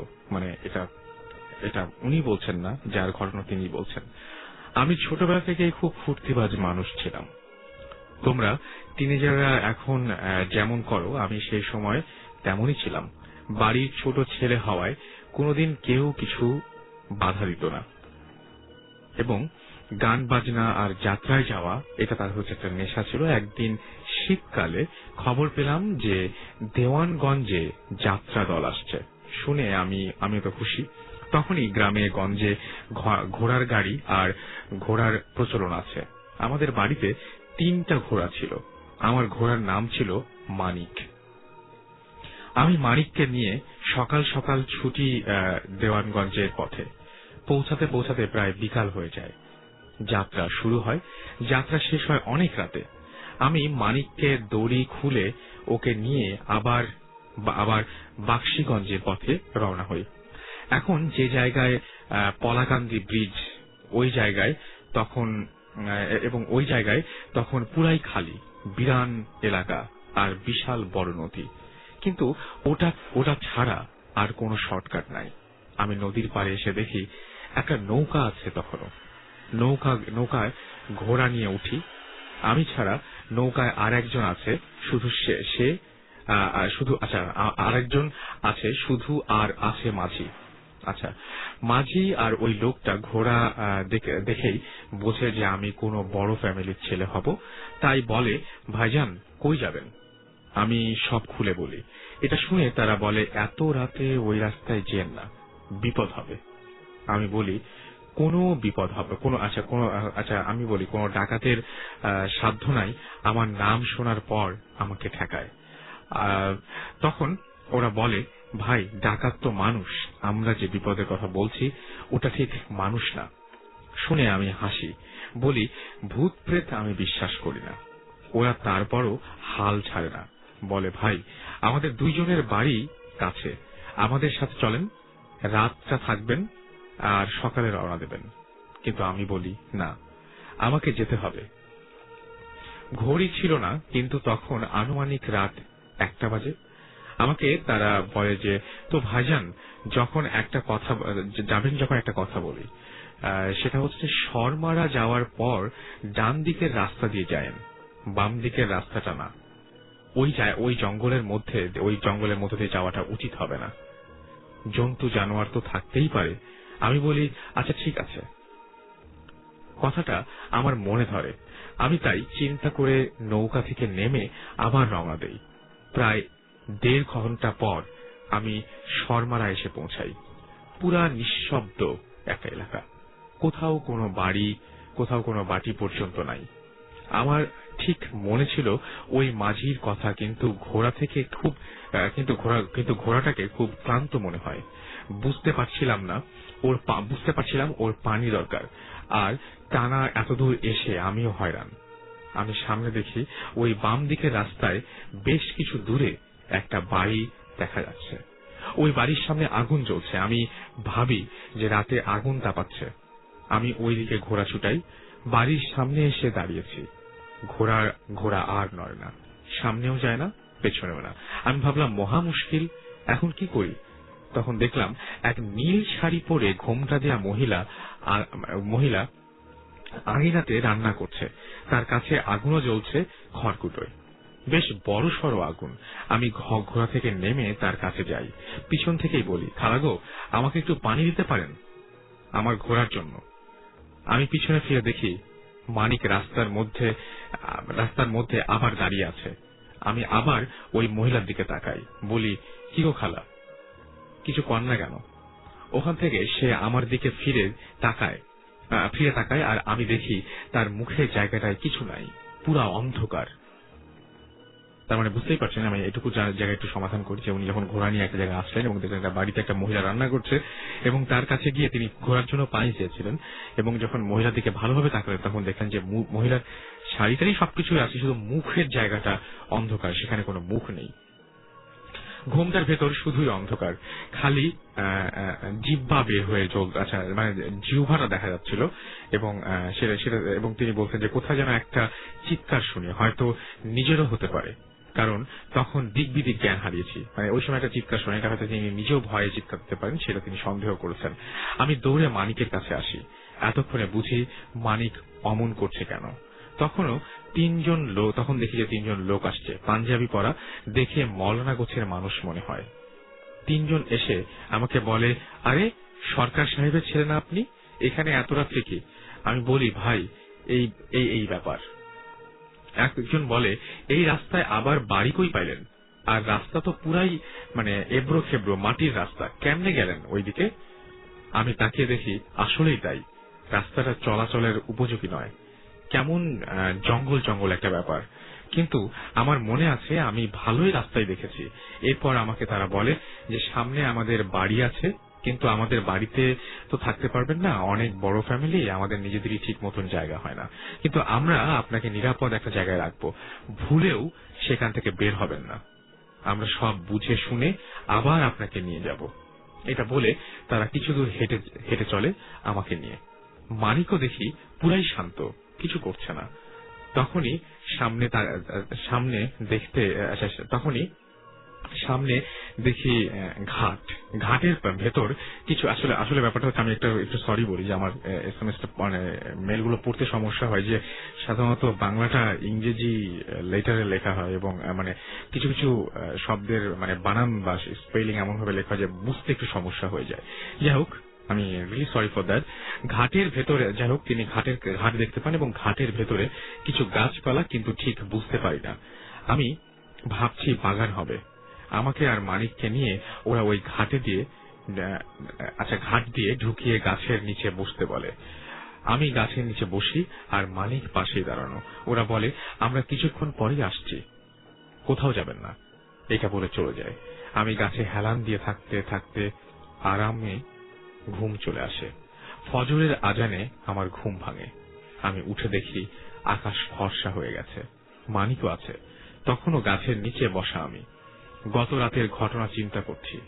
এমন সময় দেখি একজন মৌলানা গোছের মানুষ আমাকে দেখে ঘাট দিয়ে ভেতরে ঢুকে এসে বসে। সে আমাকে জিজ্ঞেস করে, আপনি এখানে কি করেন? আমি তাকে সব খুলে বলি। সে তখন বলে যে ওই জঙ্গলটা খারাপ, ওইখানে আর কিছুক্ষণ হলেই আপনাকে মেরে ফেলতো, ওইখানে অনেক খারাপ খারাপ জিনিস আছে। আপনার ভাগ্য ভালো যে যারা আপনাকে ভয় পাইছে তারাও মানুষ না, তারা হলো জিন, কিন্তু ভালো জিন, তাই আপনার তাকে নিরাপদ স্থানে রেখে গেছে।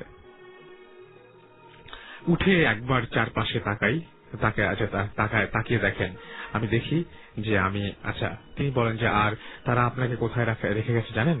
এটা কোনো বাগান না। উঠে একবার চারপাশে তাকিয়ে দেখি, আমি দেখি এক মাজার সাইজের গোরস্থানের ভেতরে আমি আছি। দেখে আরো ভয় লাগে, কিন্তু ওই হুজুর আমাকে বলেন যে আমি এলাকার মসজিদের মুয়াজ্জিন, আজান দিতে যেই ছাদে উঠছি তখন আপনার ওপর নজর পড়ে, আজান দিয়ে নামাজ শেষ করে তাড়াতাড়ি চলে আসছি, ভয় পাবেন না, তারা আপনাকে গোরস্থানে রেখে গেছেন, কারণ তিনি বলছেন যে গোরস্থান অনেক নিরাপদ স্থান, এবং সেই রাতে সেই গোরস্থানে আশ্রয় নেওয়ার কারণেই উনি বেঁচে গিয়েছিলেন। এই ঘটনাটা আমার কাছে বেশ ভয়ঙ্কর লেগেছে, যদিও মানে পড়তে একটু সমস্যা হলো, বাট ঘটনাটা খুবই খুবই খুবই খুবই অদ্ভুত টাইপের একটা ঘটনা। এবং এরকম ঘটনা নিশ্চয়ই আপনাদেরও অনেকে আছে, যদি থাকে তাহলে অবশ্যই আমাকে ইমেল করতে পারেন বা SMS এর মাধ্যমে জানাতে পারেন। আমাদেরকে SMS করার নিয়মটি হচ্ছে শাউট লিখবেন, SHOUT, শাউট, স্পেস দিয়ে আপনার নাম, স্পেস দিয়ে আপনার মেসেজ, আর পাঠিয়ে দিবেন 9840 নম্বরে। আমি দেখতে পাচ্ছি আমাকে মৌসুমী রাজশাহী থেকে SMS করেছেন এবং তিনি ফার্স্ট আজকে আমাদের SMS করলেন। এছাড়া ফরহাদ SMS করেছেন, এক্সাম চলছে তবুও শুনছেন।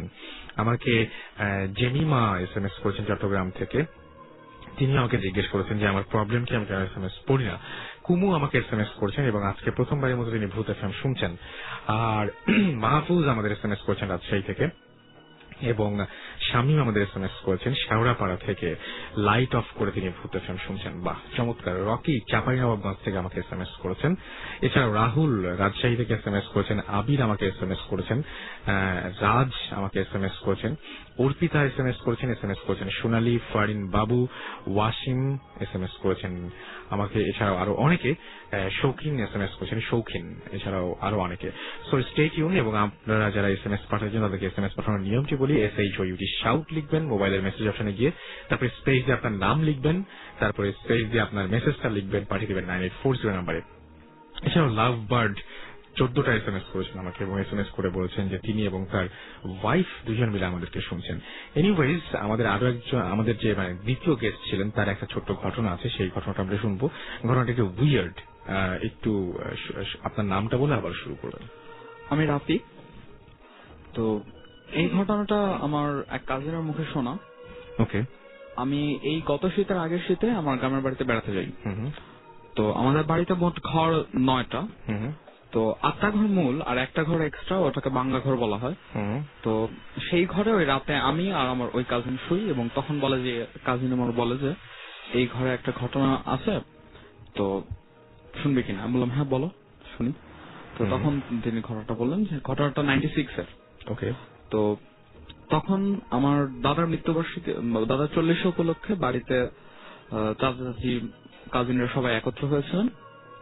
তো যে কাজিন আমাকে ঘটনাটা বলতেছিলেন তার নাম শ্যামল, আর আমার আরেক কাজিন, তার বয়স ছিল তখন 9 কি 10 বছর। আমার আরেকজন কাজিন ছিল নাম নিপা, তার বয়স তখন 5-6 বছর হবে ঘটনার সময়। ওকে। তো ওই 40 উপলক্ষে বাড়িতে একত্রিত হয়ে তারা দুইজন, শ্যামল আর নিপা, একদিন খেলা করতেছে বাড়ির পাশেই। আচ্ছা। তেমন সময় আমার আরেক আত্মীয় এসে শ্যামল ভাইকে ডেকে নিয়ে যায় যে আয় তোর সাথে একটু কাজ আছে। ওকে। তো ডেকে নিয়ে যাওয়ার পরে নিপাকে ওই লাস্ট শ্যামলই তখন দেখে, এবং তারপর সন্ধ্যার দিকে যখন চাচা এসে সবার কাছে একত্র হয় যখন সবাই, তখন নিপার একটা খোঁজ পড়ে যে নিপা কই, নিপাকে এখনো দেখা যাচ্ছে না। তো সবাই দেখে যে নিপা নাই বাড়িতে, তখন টর্চ হারিকেন নিয়ে তাকে খুঁজতে বের হয়, এবং বের হওয়ার পরে এই তারা যখন খুঁজতেছে তখন আমার দাদি এক সময় বাড়ির পাশে টয়লেটটাতে যান। তো টয়লেটটা পুরোটা টিন দিয়ে ঘেরা এবং মাটি থেকে একটু উঁচু, এবং নিচ দিয়ে পুকুরটা একটু চোখে পড়ে টয়লেট থেকে। তো আর পুকুরের উপরে 4-5টা গাছ ঝুঁকে আছে। ওকে। তো উনি হঠাৎ করে দেখতে পান আমার ওই কাজিনের ওড়নাটা একটা অংশ দেখতে পান, দেখতে পেয়ে উনি দৌড়িয়ে টয়লেট থেকে বের হচ্ছে চিৎকার করতে থাকেন এবং পুকুরের পাড়ে যান। ওকে। ওই ওড়নাটা পুকুরের উপরের ঝুঁকে থাকা একটা গাছ থেকে ওড়নাটা ঝুলছিল, এবং নিপা আপুকে পাওয়া যায় পুকুরের পাড়ে। ওনার আপুর গলায় 4টা আঙ্গুলের দাগ পাওয়া যায় এবং আপু মারা যায়। তো তারপর তো বাড়িতে এমনিতেই তখন খুবই খারাপ সিচুয়েশন। তখন তারপর ওই দিন একজন হুজুরকে ডাকা হয়, যে ঘটনাটা যেহেতু প্যারানর্মাল। কেন প্যারানর্মাল মনে হচ্ছে? একজন তো ডেকে নিয়ে গিয়েছিল, সে কে? ডেকে নিয়ে গিয়েছিল তো শ্যামল ভাইকে, সে আমাদের আত্মীয়ই। সে ডেকে নিয়ে গিয়েছিল এবং তখন নিপা একলা হয়। তারপর তাকে আর কেউ লাস্ট দেখেনি, তারপর দেখেছে পুকুরের পাড়ে। সেটাই। আর প্যারানর্মাল মনে হচ্ছে এই জন্য যে আপনার পরে শ্যামলকে জিজ্ঞেস করেছিলেন যে আসলে নিপার সাথে? হ্যাঁ, আমরা জিজ্ঞেস করার পরেই এটা বের হয়েছে যে শ্যামলই লাস্ট ওকে দেখেছে, খেলতেছিল তারা দুইজন, তার বাড়ির পাশেই। আচ্ছা। উইয়ার্ড মনে হচ্ছে এই জন্য যে যে গাছটার উপরে তো ওড়নাটা পাওয়া গেছে, একটা ওড়না কখনো উপরের দিকে ছুললে সেটা বেশি দূর যাবে না, জিনিসটা ভারী না। তো বেশ উঁচু গাছ এবং সেটার ঝুঁকে আছে, ওখান থেকে ওড়নাটা ঝুলতেছে, এবং ওই অবস্থায় ওরও ওখানে যাওয়ার কথা না, এবং সে সাঁতার জানতো। তার ওভাবে ডুবারও সম্ভাবনা নেই, এবং গলায় যে 4টা আঙ্গুলের দাগ পাওয়া গেছে, প্রত্যেকটা আঙ্গুলের দাগ মিনিমাম 1 ইঞ্চি মোটা ধরনের ছিল, যেটা মানুষের হাতের দাগ হতে পারে না। আচ্ছা, মানে অনেক মোটা মোটা আঙ্গুলের আঙ্গুলের 4টা দাগ। এই তো ওই দিন বাড়িতে একজন হুজুরকে ডাকা হয় যে যেহেতু এরকম প্যারানর্মাল ঘটনা, একটা বাড়ি বার্তা দিতে হবে এই ধরনের ব্যাপার। তো উনি যে সবগুলো ঘরেরই 2টো করে দরজা ছিল, উনি সবগুলো দরজার উপরে একটি করে মাটির ঢাকনা লাগায়। ওকে। তো সেই মাটির ঢাকনা উনি দরজার উপরে লাগিয়ে ওনাকে ওই রাত্রে বাংলা ঘরে থাকতে দেওয়া হয়। আচ্ছা। মানে এই কাজ করতে করতে দেরি হয়ে গিয়েছিল, যে কারণে উনি বাংলা ঘরে রাত্রে থাকেন। তো দেন ওই দিন স্বাভাবিকভাবে সবাই ঘুমাইতে গেছে, এবং রাত 2-3টার দিকে হঠাৎ করে বাড়ির পাশে কোনো ঘরে যদি কাউকে বেড দিয়ে পিটানো হয়, ঠাস ঠাস বা কোনো আসবাবপত্র লাগলে যদি ঠাস আওয়াজ হয়, সেরকম আওয়াজ শোনা যাচ্ছিল বাংলা ঘরটা থেকে। ওকে। তো তখন এই আওয়াজ শুনে বাড়ির সবাই ঘুম ভেঙে গেছে, সবাই উঠে ঘরটার সামনে গেছে। ঘরটার বিপদ থেকে তখন কন্টিনিউয়াসলি আওয়াজটা হচ্ছে, এবং সবাই দরজা থাবড়াচ্ছে যে এখন খুলতে হবে, ঘরটা খুলতেছে না কেউ, আর হুজুরের কোনো সারা শব্দ নাই। তো শেষে দরজা ভেঙে ঢোকা হয়, এবং হুজুরকে ওখানে ভিতরে প্রায় অর্ধমৃত অবস্থা পাওয়া যায়। মানে পিটিয়ে আধমরা করে ফেলছে প্রায়, কিন্তু কেউ নাই ভিতরে, কেউ নাই, উনি একলা, এবং এই অবস্থা। তো ওনাকে প্রাথমিক চিকিৎসা দেওয়া হলো, এবং সকালে উঠে তারপরে ওনাকে স্বাভাবিক হলে একটু জিজ্ঞেস করা হলো যে কি হয়েছিল আপনার। তখন বলল যে না কিছু হয় নাই, আপনি আজকে আমি থাকবো রাত্রে আরো। আমরা বলছিলাম যে উনি যেহেতু আহত, উনি এখন চলে গেলে ভালো, উনি নিজের বাসায় যাবে, কিন্তু না, উনি ওই দিন থাকলেন, এবং প্রত্যেকটা ওই মাটির যে ঢাকনা ছিল প্রত্যেকটা দরজার উপরে, ওই ঢাকনাগুলোর মধ্যে আবার উনি দোয়াটা আরো কিছু পড়লেন। পরে ওই রাত্রে উনি সেম ঘরটাতে আবার থাকলেন। ওকে। একইভাবে ওই দিন রাত্রেও 2টা-3টার দিকে ওই পিটার আওয়াজ শোনা যায়, কিন্তু এবার হুজুরের গলাটা শোনা যায়। তো আবার উঠে যায় এবং হুজুর এবার দরজা খুলে, এবং তখন দেখা যায় যে ঘটনাটা উল্টো। এখন হুজুরের হাতে একটা বেদ দেখা যাচ্ছে এবং আশেপাশে জিনিসপত্র সব ভাঙচুর করা, এবং বোঝা যাচ্ছে যে উনি ঘর মাখতো কাউকে একটু আগে কিছু একটা উনি পরিচর্যা করতেছিলেন, এবং ওই সেম পিটানোর ঠাসটা সহজে পাওয়া যাচ্ছিল। তো তখন হুজুর বললেন যে ঠিক আছে, আর কোনো সমস্যা হবে না। এবং পরদিন যখন সকাল হয় তখন দেখা যায় যে প্রত্যেকটা ঘরের উপরে যে মাটির ঢাকনাগুলো ছিল, ওই ঢাকনাগুলো প্রত্যেকটার মধ্যে একটা করে ফাটল। আচ্ছা। অর্থাৎ মানে সবগুলোর মাঝখানে একটা করে দাগ আর কি, প্রত্যেকটা ঢাকনার মাঝখানে। প্রত্যেকটা ঢাকনা। এবং হুজুর তো একটা রুমে ছিলেন, এবং আপনাকে যখন আমি মানে ইমেলটা পাঠানোর পর যখন আপনার সাথে আমি কথা বলছিলাম এবং জিজ্ঞেস করেছিলাম যে হুজুর এটা করা সম্ভব কিনা, তখন আপনি বলছিলেন যে না, হুজুর তো তার রুমে ছিল এবং আপনারা সবাই সেই রাতে ঘুমাতে পারেননি কেউ। হ্যাঁ, এবং আমরা তার রুমের সামনেই অপেক্ষা করতেছিলাম যে দরজা খুলে না কেন। হ্যাঁ, তাহলে ওই ঢাকনাগুলোকে ফাটালো। এরপরে ঢাকনা ফাটার পরে তারপরে হুজুর এসে কি বললেন? ঢাকনা ফাটার পরে এটা সম্ভবত একটা প্রমাণ যে ওই জায়গা থেকে ওই খারাপ আত্মাটা বা খারাপ জিনিসটা চলে গেছে। তার মানে হচ্ছে যে হুজুর যে রিচুয়াল গুলো করেছেন তার মাধ্যমে সেই বাড়িটা নিরাপদ। তারপরে আপনারা তো ওই ঘরের মধ্যেই ঘুমিয়েছিলেন, সেদিন কোনো সমস্যা হয়েছে? সেদিন আমি আসলে এই ভাইয়ের কাছ থেকে এই ঘটনাটা শুনতেছিলাম, তখন ওই ঘরটার মধ্যেই খুব শীত, আমার ঠান্ডা লাগছিল। তখন কাহিনীটা ওই সিচুয়েশনে ওই রাত্রে আশেপাশে ঝিঝি পোকার আওয়াজ হচ্ছে, সবকিছু মিলিয়ে বেশ হয়েছিল যে আমার ঠান্ডা লাগছে, চোখের পানি নাকের পানি, মানে তখন আমি ভয়ে বাথরুমে যেতে পারতেছি না রাত্রে। ভাই একটু পরে ডাক্তার ভাবছে এই তোর কি হয়েছে, তুই এমন করতেছিস কেন? তো ব্যাপারটা আসলে উইয়ার্ড ছিল। রাইট। আমরা দেখতে পাচ্ছি আমাদেরকে সুমন SMS করেছেন এবং তিনি বলেছেন যে আজকে তিনি প্রথম ভূত FM শুনছেন, খুব ভালো লাগছে, থ্যাংক ইউ। নাসিফ আমাদের SMS করেছেন এবং আমাদেরকে SMS করেছেন। আমিরুল SMS করেছেন আমাদেরকে। সুপাল SMS করেছেন। ফাতেমা এবং হাবিবা SMS করেছেন আমাদেরকে। ডেড ম্যান SMS করেছেন। অ্যান্ড সেই সাথে আমাদের SMS করেছেন মিজানুর রাজশাহী থেকে। এছাড়াও ঘোস্ট টেইলার তিনি আমাদের SMS করেছেন। এছাড়াও আমাদের SMS করেছেন রাফিদ, এবং এছাড়া আমাদেরকে আচ্ছা তিনি বলেছেন যে সরি, ভূত FM শুনতে গিয়ে রাতের ঘুম হারাম হয়ে গেছে, কোনো উপায় নাই না দেখে ঘুমানোর জন্য তিনি বিদায় নিচ্ছেন। ওকে, মানে have a nice sleep. Dark angel আমাদের SMS করেছেন, এছাড়াও হচ্ছে যে আবুদ SMS করেছেন, আমাদেরকে লুফতি SMS করেছেন, ভূত মিনিস্টার SMS করেছেন পরশ, এছাড়াও লীলা SMS করেছেন, এছাড়াও প্রিন্স SMS করেছেন আমাদেরকে। SMS করেছেন আমাদেরকে মুন্না খুলনা থেকে, স্পর্শ SMS করেছেন সিলেট থেকে, ঝর্ণা বরিশাল থেকে, হীরা SMS করেছেন এবং তিনিও আমাকে এক কোয়েশ্চেন করেছেন। আজকে এই কোয়েশ্চেনটা খুব জনপ্রিয় হয়েছে। আমার SMS মানে আপনার প্রবলেম কি, আমার SMSটা পড়ছেন না কেন? আমি আসলে আপনাদেরকে আন্তরিকভাবে জানাচ্ছি আমি সব SMS পড়তে চাই এবং ট্রাইও করি, কিন্তু যদি মানে আপনাদের সবগুলো SMS পড়তে চাই তাহলে ঘটনাগুলো কখন শুনবো, সবকিছু মিলিয়ে পড়ছি, তো এই জন্য একটু সমস্যা হয়ে যাচ্ছে আসলে। সাফা আমাদের SMS করেছেন এবং আমাদেরকে SMS করেছেন দেখতে পাচ্ছি হেলথ বয়, এছাড়াও আমাদেরকে SMS করেছেন স্পর্শ কন্যা সহ আরো অনেকে। সো আপনারাও যদি SMS করতে চান তাহলে আপাতত আর SMS করার মানে সময় মোটামুটি শেষ হয়ে গেছে। সো আপনারা আপনাদের SMS গুলো করতে পারেন তারপরেও, কারণ আমরা আপনাদের SMS গুলো সযত্নে সংরক্ষণ করে রাখি এবং সেই SMS এর মধ্যে কোনো ইনফরমেশন থাকলে, গুরুত্বপূর্ণ কোনো কিছু থাকলে আমরা পড়ে শোনাই বা আপনাদেরকে ডেকে পাঠাই, আপনাদেরকে ডাকি। এবং আরেকটা জিনিস করতে হবে, সেটা হচ্ছে যে আমাদেরকে ইমেল করতে হবে। ইমেল করার অ্যাড্রেসটি আমি আরো একবার বলতে চাই, সেটা হচ্ছে BHOOT@radiofurti.fm। আপনারা ইচ্ছে করলে ইমেল পাঠাতে পারেন এবং ইমেলের সাথে অবশ্যই ফুল অ্যাড্রেস এবং আপনার ফোন নাম্বার লিখতে ভুলবেন না। অবশ্যই কোনো ভুতুড়ে ফোন নাম্বার না। প্রথম কথা হচ্ছে যে ভুতুড়ে ফোন নাম্বার হলে কি হয়, আপনি যে ঘটনাটা পড়া হবে সেই ঘটনার মাঝেও যদি কোনো ধরনের কোনো ব্যাপারে আমাদের বুঝতে সমস্যা হয় তাহলে আমরা আপনাদের কাছ থেকে জিজ্ঞেস করে নিই। আর আপনি যদি স্টুডিওতে আসতে চান তাহলে আমরা ফোন করে যেটা করি আপনাদের কাছ থেকে ঘটনাটা জানতে চাই। সো এই জন্য আসলে ব্যাপারগুলো খুব ইম্পর্টেন্ট। এনিওয়েজ, আজকে সময় প্রায় শেষ হয়ে গেছে এবং আজকে আমরা শেষ করব। আমাদের যারা গেস্ট রয়েছেন তারাও অলমোস্ট তাদের সমস্ত ঘটনাগুলো আপনাদের সাথে অলরেডি শেয়ার করে ফেলেছেন।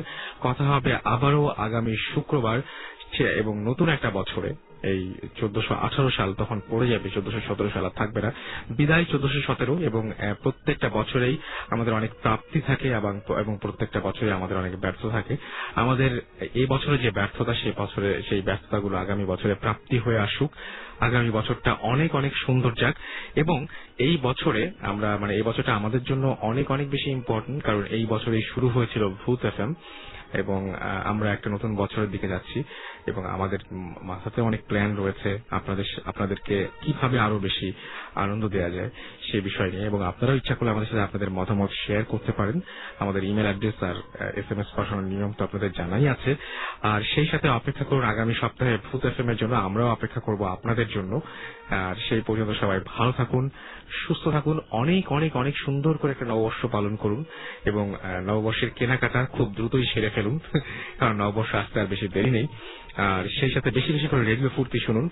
যারা HSC এক্সাম দিচ্ছেন তারা অনেক অনেক ভালোভাবে পরীক্ষা দিন এবং পরীক্ষার সময়টিতে পরীক্ষার ব্যাপারেই সবচেয়ে বেশি মনোযোগী হন, সেটাই আমরা আশা করব। এবং ভূতের হবে না, সত্যি সত্যি আপনাদের অনেক ভালো একটা রেজাল্টের প্রত্যাশায় আমরাও রয়েছি, বিশেষ করে যারা ভূত এফএম এর সাথে সংশ্লিষ্ট। তো আগামী সপ্তাহে আবারও কথা হবে। ভালো থাকবেন, সুস্থ থাকবেন।